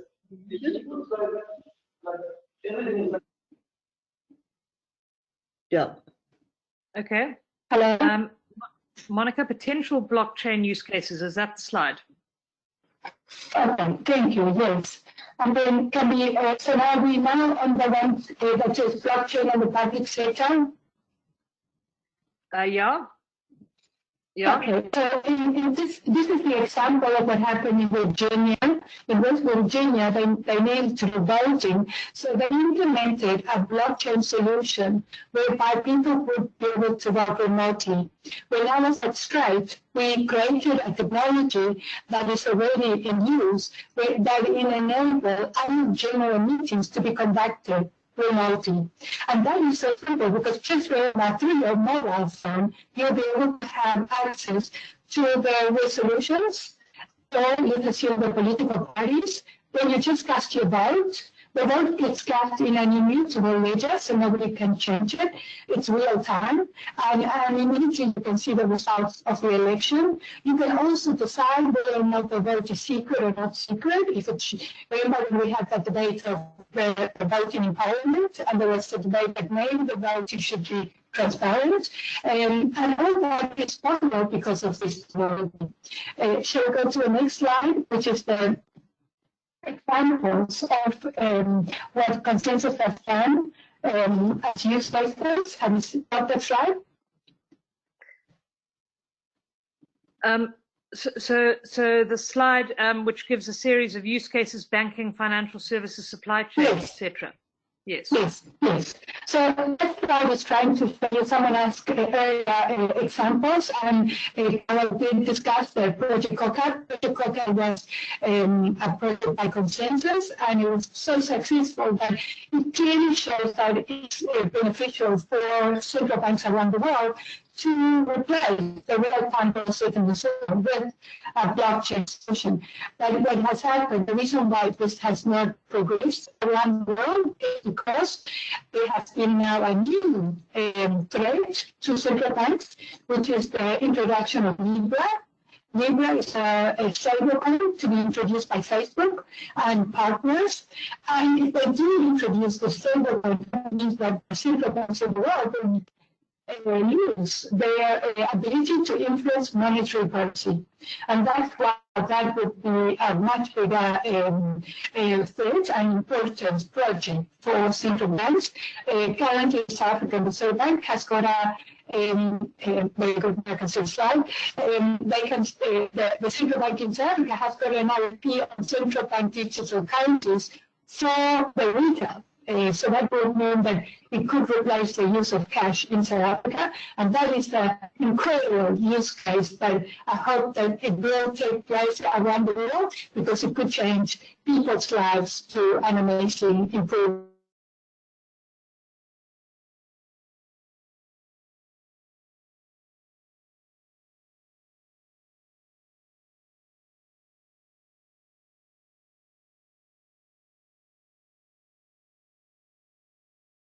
On the blockchain, and enabling also the leases and the administration of all the properties through this land registry and very efficient tokenization of real estate in Dubai.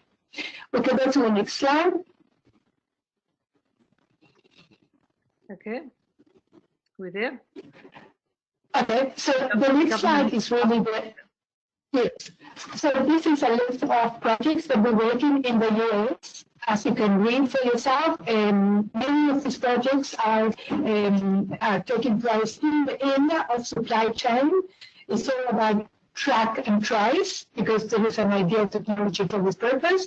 And in particular, it tracks the provenance of items. Okay, so you will be able to know where things come from. So it's an ideal technology for the mining industry, for the agricultural industry.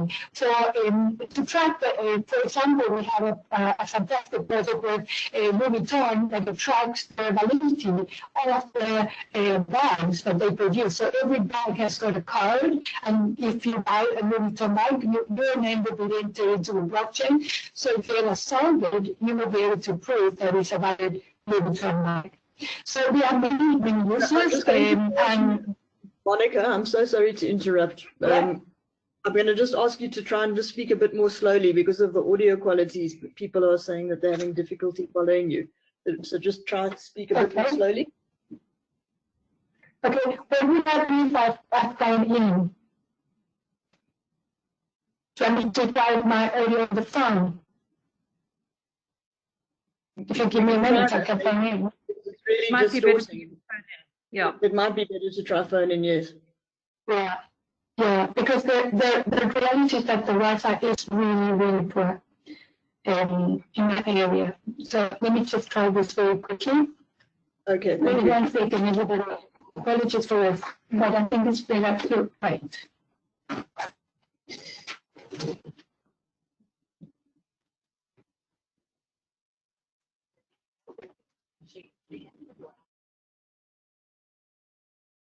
Apologies, everybody. while we try and sort this out.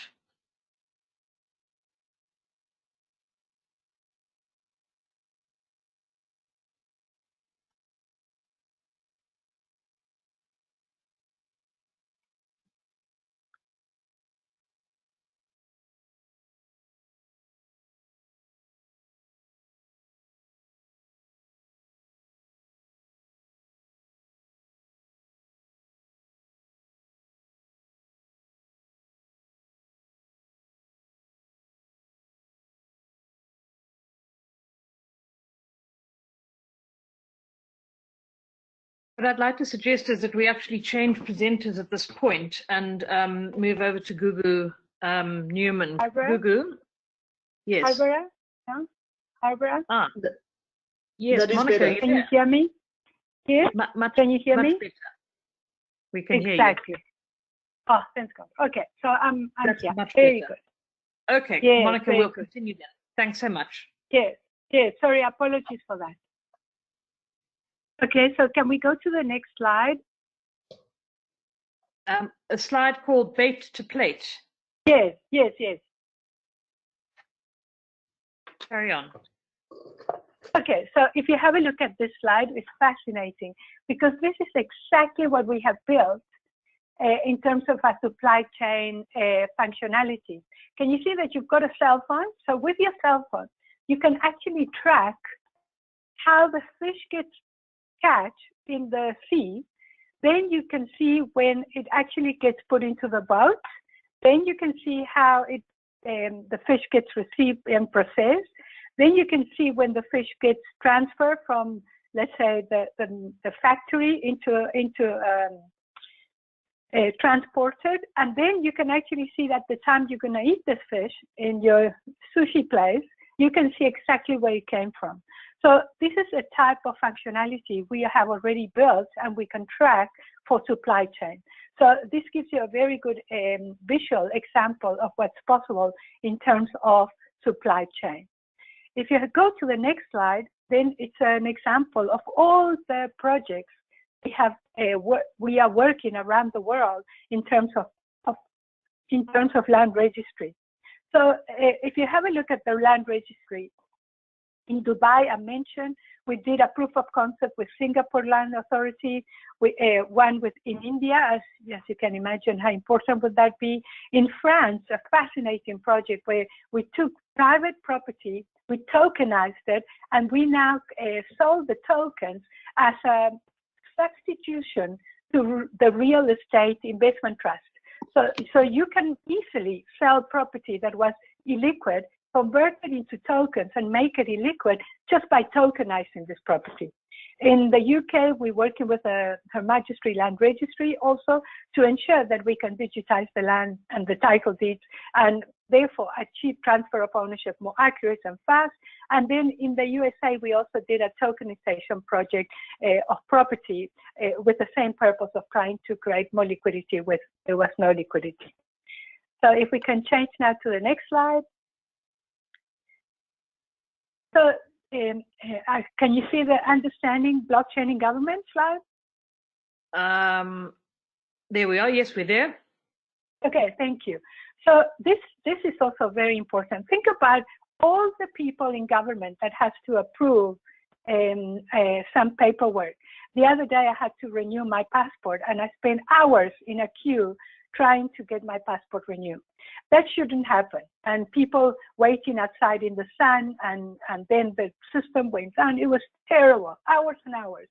So imagine if the same people that from the moment you have to renew your passport, all the parties that are having to have something to do with the passport, let's say the person that takes the picture, the person that takes your fingerprint, the person that has to be paid for this, they're all part of the same blockchain, the same ledger at the same time. So digitally, so that means that your passport should be renewed automatically when the passport is expired. And therefore, imagine that in future, like Carol was telling you about this self-sovereign identity, where your identity will be held under your control. You just have to feed that identity into the passport regeneration system, and you'll never have to stand in a queue ever again. So can you see from this picture how what you do is you bring all the actors in the same ecosystem so that everybody can see the same record, and they will then authorize their area of responsibility to the same record that got originated, as opposed to going from one desk to another and waiting in queues for many hours. So if you go to the next slide, the other area why this is so exciting for government is that not only reduces the time and the waiting for people and the frustrations, but the main thing is that every single person that has something to do to authorize any of this paperwork will be transparent to everybody else. So that means that because of the transparency of this process, it prevents corruption, it prevents abuse. And as you know, one of the most incredible use cases is really the ability to put the procurement process, the whole contractual procurement process in the blockchain. So that will definitely reduce tender fraud and corruption. In Colombia, for example, the government has even put a picture of the persons that are authorizing every step of the way, so that there's full accountability of what it's being authorized. But remember, you have the 4I principle, where everybody can see what everybody else is doing. Plus, you have this cryptography that embeds the trust into the process, as opposed to relying on an auditor or another party to come and verify the accuracy of the transaction. The next slide. South African government entities. Yes, correct. Please give me the next slide. I cannot see. Monica, it's entitled South African government entities can use our codify assets. Yes, thank you. So this is just to show you that in terms of a land registry, why is it that consensus can actually be absolutely ready for this? And that is because we created a platform which is called Codify. This platform, it's a technology stack that doesn't have to be retested. So when we build any applications, in this example is the application of a land registry, the only thing we have to do is to build the app. We put the app into the platform, and that can be done, a proof of concept, a minimum viable product can be created in 3 months. And I was always incredibly surprised how fast this technology can be implemented, especially after having run straight for 20 years, where we have these massive mainframes and complicated technology that it used to take 2 to 3 years to implement any new technology. This one you can implement very fast because you use a technology stack that you don't have to retest. You actually are building an app that you put into this platform. And that's why it's the cost of building it, the complexity of building it, the practice of using the technology, it's really very simple. Next slide. Social and political implications. Thank you. So in conclusion, I really want to encourage all of us to realize that this technology has incredible opportunities for the economy. Look at how quickly we have adapted to being able to work remotely, to have webinars. We just need better Wi-Fi, but that's coming hopefully. So imagine how amazing it's going to be that in future we don't have to be in an office. We will be able to use the internet just to do all these transactions. We will be able to improve the lives of people. You know, for me, one of the things that it was very sad to watch was the people that needed to collect the social grants in this time of so much fear. They had to stand in a queue because they didn't have an option. Those social grants should have to be transferred automatically into an e-wallet to all the citizens that are able to get a social grant. And there shouldn't have to be any standing in the queues and putting people's lives at risk. There will be new governance models because remember, we're talking about a decentralized environment where you'll be able to vote real time. You will be able to question your government officials because if the government is really serious about eliminating corruption, they will put the finances of government in the blockchain so that everybody will be able to see where the money is being utilized. Then the concept of self-sovereign identity. Don't forget that once you have your data, instead of having to share the data like now, we all share data via Facebook or Google or Amazon, and they sell your data and you become the product. In future, you will sell your own data, and that's going to be one of the greatest sources of income of individuals. So when we hear about this concept of universal basic income, that's going to come from the fact that people will have their own data, for example, health data, any data, and they will be able to earn income themselves by deciding whether or not to share the data. And finally, definitely this technology was built in order to bring financial services to the billions of people that have not had the ability to get not only banking services. We don't even have to talk about banking because in future there might not even be the need to put your money in a bank. You will have your own e-wallet. You might have the account directly with the central bank. You won't have to pay transaction fees. And you will be able to do these micro payments that Carol was talking about and enable you to have your own businesses, easy recording of the ledger in an immutable record. So imagine the opportunities that it will bring to the world, this technology. It just needs to be embraced, and the only way to embrace it is to begin now by educating ourselves and having proofs of concepts on the areas of pain that we know that this technology can eliminate as fast as you can imagine. So that is the end of my presentation. I want to say thank you for the opportunity and apologies for my terrible Wi-Fi. Yeah, I knew this was going to happen, but I hope that it was better at the end, my audio. Well, thanks so much, Monica, and for seamlessly overcoming the tech problem. Thank you. I just want to ask a question from a member of the audience that's come through while you were talking. James in the audience says the key issue is who owns the data. Will individuals surrender their data in the process? And also, what about existing personal data? Will this be migrated to SSI? So we are hoping, because that's the Web 3.0 that we're building, is that the data becomes your own private data. When you start sharing information with your family about your pictures and your videos, you won't go via Facebook. You will decide who you're going to share it with. So that data belongs to you. When, for example, you collect your health data that currently you have to, you go and share it with Discovery through your Fitbit.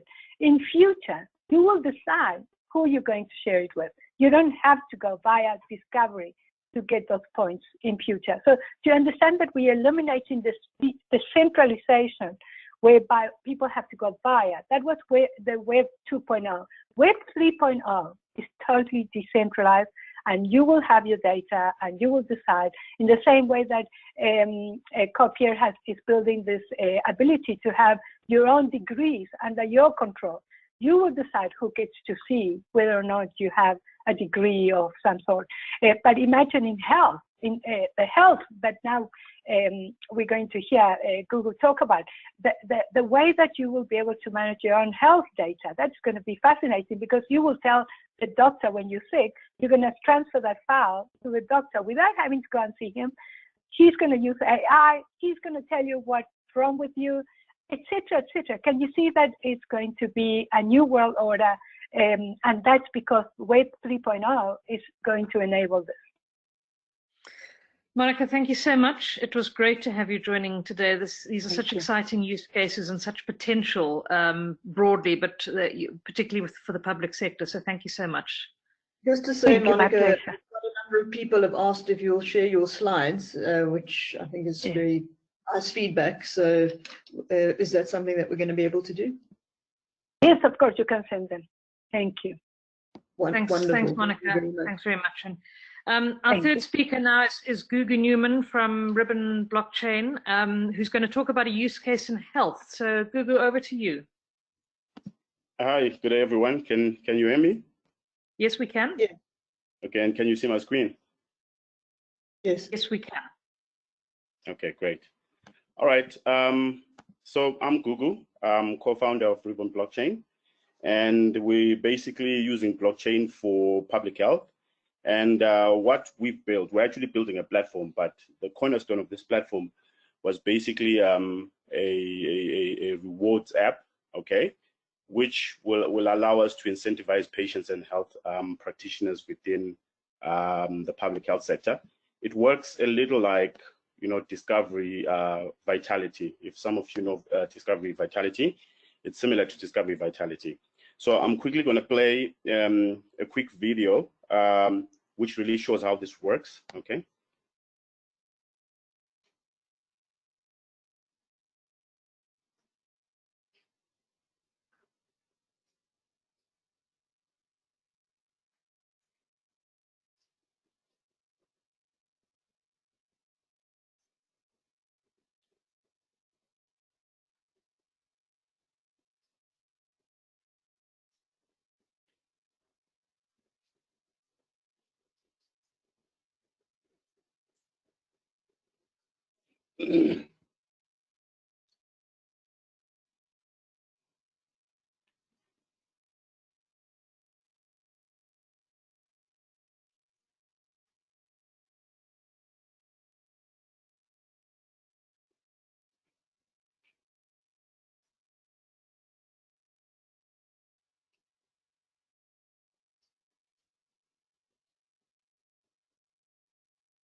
Okay, so we've basically used blockchain just to sort of verify and capture all transactions. And those transactions on the blockchain are represented, you know, as financial transactions, but we have a separate database where we record what activities, like whether it's an HIV test or any experience of care really gets recorded on that and is paid out to different individuals. The whole idea around that was just like Discovery Vitality, to incentivize healthy behavior. So for us to develop this app, we actually had to you know, do a bit of background research and look at actually what determines health. And the first thing was understanding social determinants of health.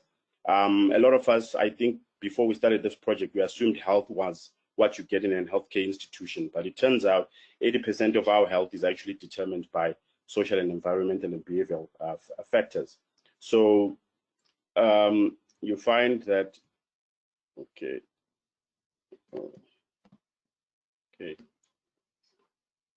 Sorry. Okay. So you find that digital health solutions are usually used to kind of like bridge the gap between, you know, the social, environmental, and behavioral determinants of health, to bridge that gap with the health system. So South Africa actually has a lot of mobile health apps that are being deployed, but these mobile health apps, like ours, have some problems, right? They're usually ad hoc solutions. So they're not like mHealth systems, which are deployed by companies like SAP and all these huge companies, which have, you know, ideal security and standardization and align with POPI Act and so on and so forth. Mobile apps are usually, you know, developed by coders and developers or home-based people that just have the skill set, but in most instances don't actually have the understanding of either a healthcare system or a public health system. So a lot of them have got like weak security, they're difficult to audit, they have multiple transaction platforms, and they're costly to government to implement. And they don't have like POPI compliance or Health Act compliance. But they are very ideal because they align with the development of technology, like your mobile communications technologies and so on and so forth. So government needs them, but the problem is the standardization of these apps. So in our area, we realized that we could use blockchain to sort of offer a standardization level of trust, of verification, and of proof that the information that they're supplying is actually, true or real. Okay, so it was a way to actually network all these data silos, and this is what blockchain really does, and I'll show you further down the line. Okay, so what blockchain in essence is doing in our instance, and which we believe would probably be, you could apply the same globally, is it provides a single source of clinical and medical proof or trust to minimize error and to save lives and money. So that minimizing error in decisions in clinical or medical practice, which usually results in litigations to government or in lost lives. Okay, so I'll take you through our process of building this app so that whoever is building an app will maybe get some ideas around what process to follow. So our first step was to understand the best practice process for disease management. Okay, so we needed some sort of a guideline, and we looked to the World Health Organization. They have a formula to end HIV infections, which they are now using across a range of diseases. In South Africa, it's used across TB, and you'll see how it's also used in COVID in the next slide. So the 90-90-90 is really an algorithm or a process, and some say it's as important as Einstein's, E equals MC squared. Well, important to health in that regard. Okay, so blockchain as well happens to love algorithms. So Carol has spoken about smart contracts. So you can sort of take an algorithm or a real-world process and code it into a smart contract. And that's how you can get algorithms onto a blockchain or working with a blockchain. And healthcare is full of algorithms. Clinical processes are generally algorithms. Okay, so there's thousands of them. Okay, I've come across quite a lot of thousands, and a lot of these are published publicly. Okay, so blockchain and health were really kind of like a match made in heaven because they have that one thing in common. They work well with algorithms.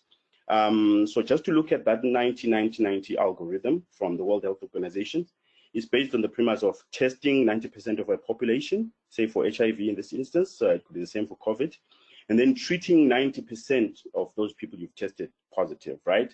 And of those 90% who've been tested positive, try and get 90% of those to be virally suppressed. So 90% of 90% of 90% works out to about 71% of a population being virally suppressed, meaning you lower new infections. So if you repeat the cycle for about 10 years in South Africa, you will actually end new HIV infections because you'll suppress all the infected people and no one else will get new infections. But for such a system, you need like a large number of people actually, aligning to testing, to treatment, and to suppressing the virus. And you can't force this in a democratic country. If we're in China, yeah, you could force this, or other, pariah states or whatever. But in South Africa or in democratic environments, people have to opt in, which is why we have all these sort of laws. People have to opt into this. And we felt that the best way to sort of design an opt-in system was to do like what Discovery Vitality did. You create an incentive system, you offer people tracking devices or incentives like data or mobile connection or shopping or gym membership so that they adhere to the program. Okay, so the same 90-90 algorithm, as you can see, we've spoken about how it's applied in HIV, which relates to adherence. So you want people to adhere to treatment and to prevention. In COVID, they're using something similar to that, where you test 90% of suspected cases, you isolate and treat 90%, you trace and test the other 90% that have been exposed by the first person that you tested positive, and then you suppress 90% of the population until you flatten the curve. So it's the same principle that they're using, and you'll probably see it across a lot of other diseases. They might name it differently, flatten the curve, adherence, or whatever, but it's a standard that they've sort of adopted, and you'll see it working in many environments in public health. So for us, this algorithm was the first thing that we actually learned about using an incentive system and combining it with a blockchain in public health. And the second step was to now take this process and encode it onto an app. How do you do that? So smart contracts, of course, Carol spoke about this. Smart contracts are how you can sort of get algorithms to work and automate any blockchain transactions. So we realized that we needed to incentivize people to test, which is the first 90%, incentivize people to initiate and agree to treatment, which is the second 90%, and incentivize people to suppress disease, which is 90%. But there's so many other areas that you can incentivize, from your healthy lifestyle to behavior change, for people participating in adherence group, for that peer influence, where people are mobilized and active. You can incentivize patient education and engagement via surveys and quizzes, etc., etc. So I think the only limitation is really your imagination, okay? But of course, it's important to lean to, other disciplines like behavioral science and health ethics. In South Africa, there are health ethics which determine, like in a clinical trial, how much you should actually pay people for participating in that clinical trial, and then behavioral science will determine how you actually, what sort of methodologies do you use to incentivize. So Discovery Vitality has done it exceptionally well, and we've been reaching out to some of these entities that worked with them, or other entities that are experts in behavioral science, to see how in a live pilot we can actually design specific incentives for specific diseases in South Africa, from your TB, HIV, etc., etc. So what we used on the blockchain was really the smart contracts to automate the incentive payments and the interactions, and the ledger to sort of record the payments and maintain the balances on the accounts, the token accounts. So yeah, I'm just showing you how in our app, or any other apps we'll develop in future, how a clinical algorithm, a clinical process of dealing with HIV positive pregnant women would work on our app. Now, this is an old algorithm. It's no longer in use, I think, but it's great just for example. So on the top, we see someone, a pregnant woman is tested positive for HIV. So in our app, we would record that transaction onto a blockchain and incentivize the person for taking a test. And then they would get a CD4 cell count. So the blood sample would, go to the lab and will come back with a CD4 cell count, which is the white blood cells, okay? And we record that that transaction and incentivize all the participants, from whether it's the nurse or the testing lab or the patient. Now, if that patient's CD4 cell count is above 350, we incentivize that person and capture that transaction on the blockchain. But if it's below 350, we don't incentivize, okay? They go straight to treatment, and then we incentivize them for initiating treatment. And then as their score increases above 350, they get an incentives, okay? So with HIV and with other diseases like chronic diseases and infections, there are periodical, tests. So with HIV, it's every 3 months. The patients have to go for blood checks, etc., to check their CD4 count, their liver, and the drug molecules in their blood system, to confirm that they've been adhering to treatment. So with every 3 months, you get some sort of indicators from the labs, and you can incentivize these patients based on those results, because they show you how the patient system is improving, how they're adhering to drugs. So that's just an example of how blockchain, in this instance, you record every single transactions, and then you can build in incentives along the way. With COVID, it's a bit different, okay, depending on the circumstance. In this case, this is an algorithm for managing COVID in isolation centers. Okay, so in an isolation center, people are very sick. I don't think there's time to incentivize anyone for anything really. Just surviving and being alive and making it is really the incentive. So in this instance, we record every transaction from the minute they identify a suspected case of COVID, you'd record that on a blockchain. The minute they test, they do a visual triage, you record that result as a transaction on a blockchain. When they are sent to an isolation center, you record which isolation center, etc., onto a blockchain, and so on and so forth. So with every test and every process, you actually record all those on a blockchain.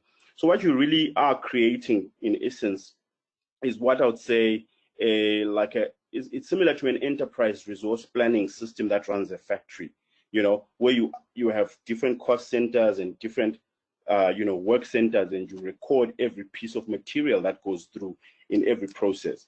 So this is how we're really using blockchain in this instance. We're using it as a ledger to sort of, do all the accounting and the verification of all these transactions. Okay. And then the information that you get out of this, all the information that you've recorded on a ledger and these databases, you can then use some data analytics techniques or data science techniques like machine learning and data visualization tools like Tableau to actually make sense of that data and, to create insights and predictions, which you can actually, monetize on the data markets. This is what pharmaceuticals and other entities like your PEPFAR and USAID, this is the data that they're looking for. Okay, so now step 3 for us was to design a sustainable real world. Say, you've got about 2 minutes left, please. Okay, so step 3 was to design a sustainable real world model. Okay, and this was, we've been designing the network, so this is still work in progress, but our network will look like this. You'll have Department of Health running an instance of this blockchain of ours, okay, pharmaceuticals, donors, etc., etc. And then investors would fund and stake money or crypto, and a portion of that will be used as utility tokens to pay out incentives to people that are involved in this program, and that incentivizes them for health activity, generating data, and then where government starts to realize improvements and savings, that money can be pumped back to pay investors, etc. Okay, so I'll be quick. So this is how we actually pay out incentives. We are using a mobile app, which is a crypto wallet really, or we're actually in the process of trying to develop a USSD wallet, as well as a crypto debit card. Okay, and there are various revenue models that the system can have, which keeps itself sustainable over time. Yeah, and there's an opportunity for collaboration for anyone who's interested in a crypto debit card. I think our team has received about 15 of these from the Ethereum Foundation. And I think I've got about 5 or so, and I'm happy to collaborate with anyone that's interested in a crypto debit card, which will be used for anyone without a bank, etc., etc. So this is great for banking the underbanked and for banks to make use of new channels. Yeah, so that's it. Thank you. You can reach out to me for more information and for longer conversations. Email, mobile number there on the screen, and you can DM our Twitter at Ribbon Platform. Thank you very much. Great, thanks very much, Gugu. You're welcome. A very, very topical use case, actually, and great to hear the information about COVID-19. Thanks so much for that. I'm not going to take questions for you now because we're really running against the clock. But are you also happy for your slides to be shared? Yes, I will send it to you on email, and then you can share it with everybody else. Great, great. And yeah, just to tell everybody that Monica's slides are already in the handouts. So please go to handouts and you can download her slides there, and we'll add everybody else's slides as well as the morning goes on. But Gugu, thanks so much. Thank you very much. Cheers. And I'm now going to hand over to the final speaker, who is Ilana Meltzer. And she and her colleague, Daniel Bloch, are going to be speaking about a use case of blockchain in registering and recording property ownership. So Ilana, I think you're there. Hello, Ilana. Can you? Hi, can you hear me? There's Daniel. And Ilana, could you turn your webcam on? My webcam, I can. There we go. Great. Okay, good. Oh, great. So Ilana Meltzer, Daniel Bloch, talking about blockchain and registering and recording property ownership. Over to you. You can see my screen. Just wanted to check. We can see your screen and we can hear you. Daniel, just speak so we can check if we can hear you. Daniel, try again now.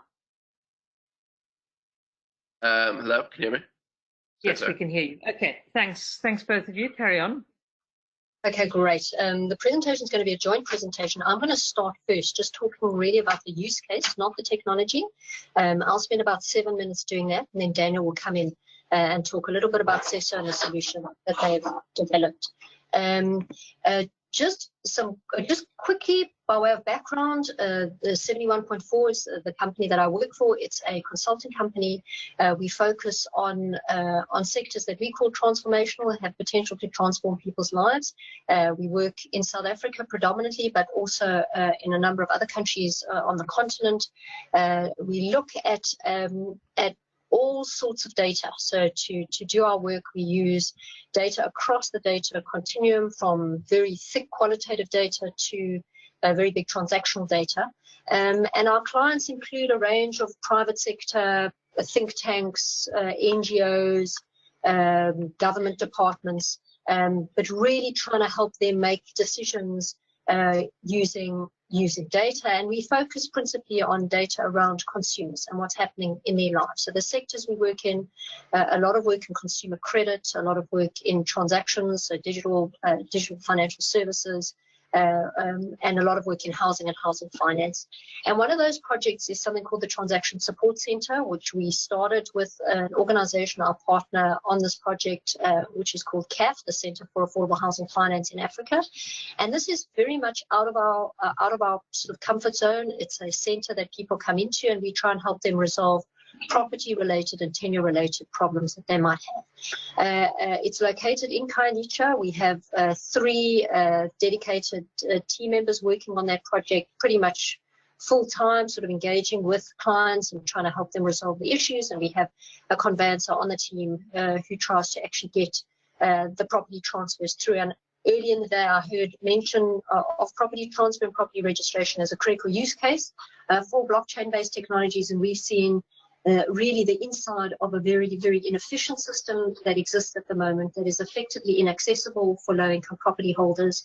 And those would be people who got their houses from government, principally. So government says that they've delivered 3 million RDP subsidy houses. Those houses are given to beneficiary households for free.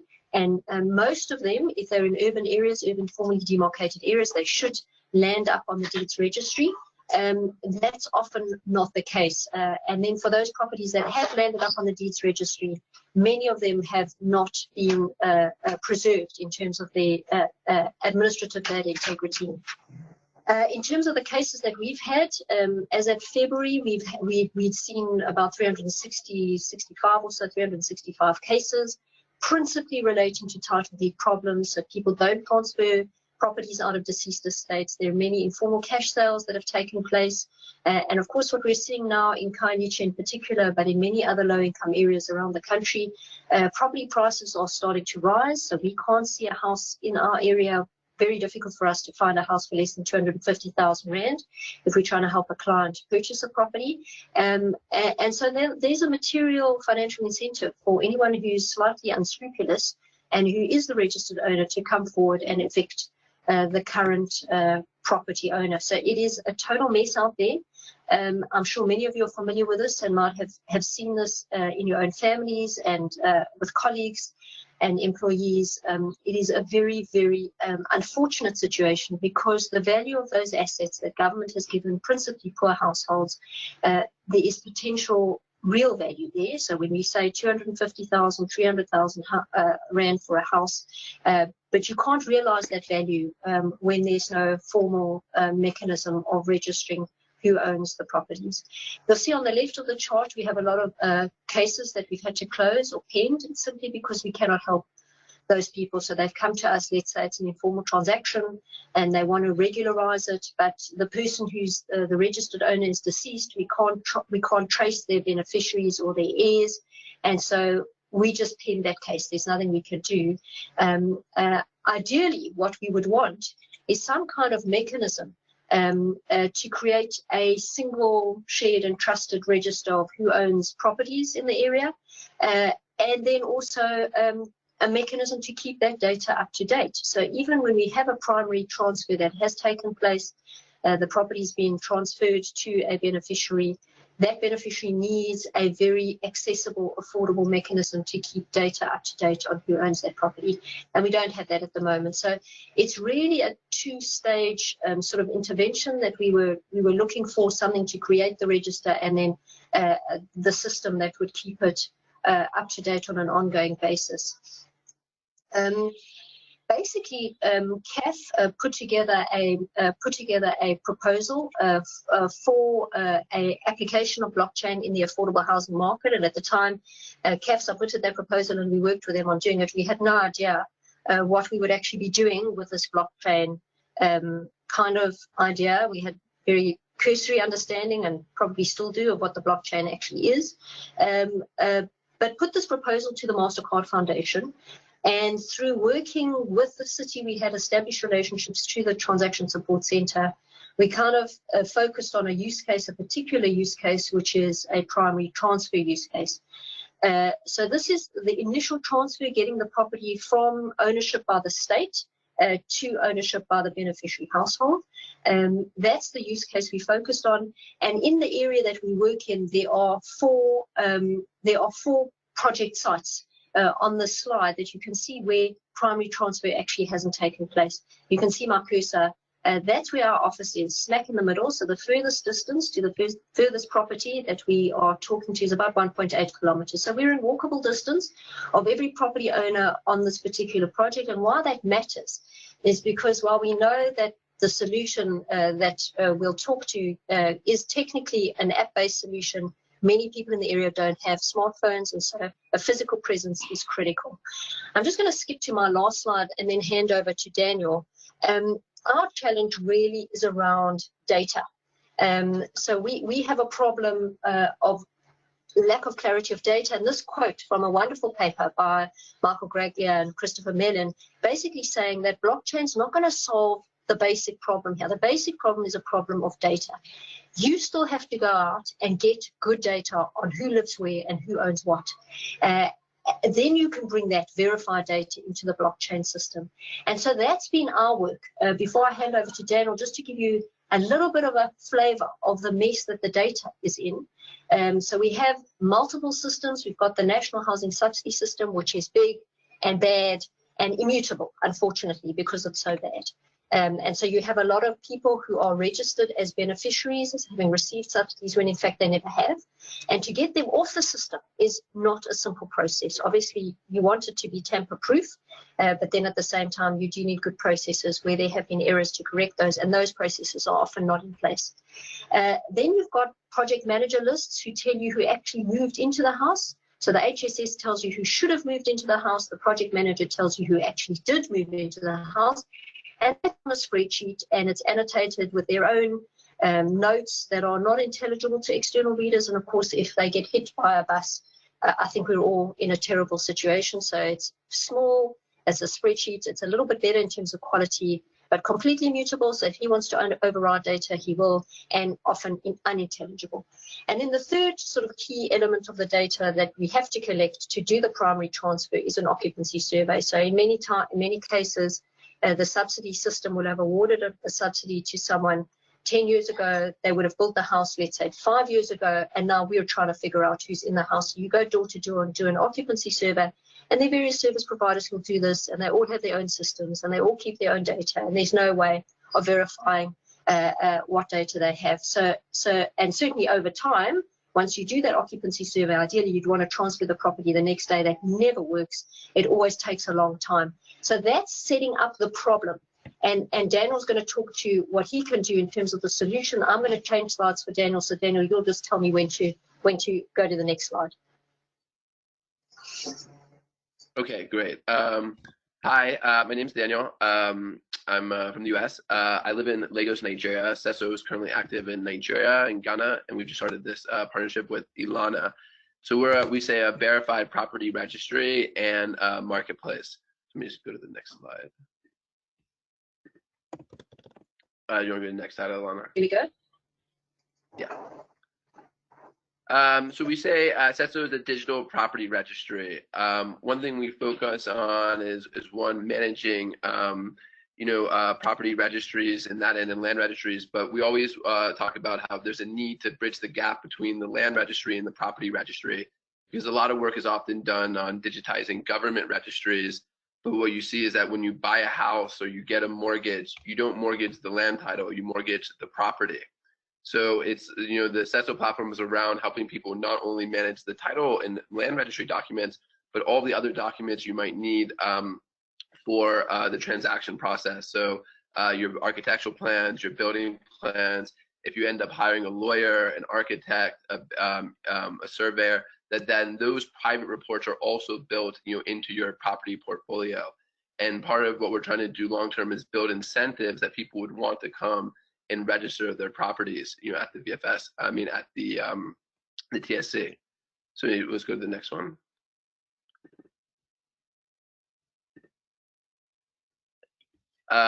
So the general problem is paper systems are slow and inefficient, and there's a low customer satisfaction and high operating costs for many of these registries. What I kind of like to think about what Alana has set up at the TSC is almost like the VFS office for deeds registry. And so you look at VFS, you don't go directly to the embassy. You go to a center that gives you all the necessary requirements and then takes your documents for processing.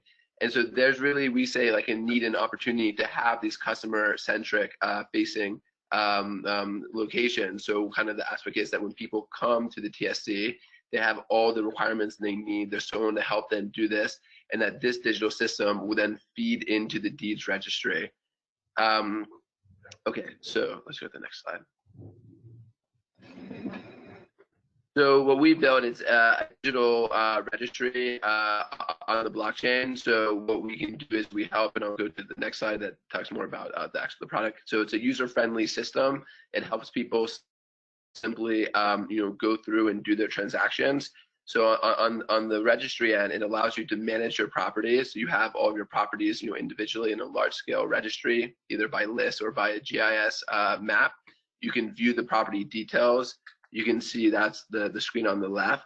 You can do transaction services. So any transaction at the VFS, what we do is we do registering marriages, registering death, registering sales. So it'll give you a checklist of all the documents you need. Those transactions are built as a smart contract. So as people come into the digital, come to the registry, we say we are digitizing the registry through private sector transactions. And what we'd also say is due diligence management. So we have APIs as well. And we're looking to integrate these like we do in Nigeria with banks, with lending partners. People were talking to about backyard rentals.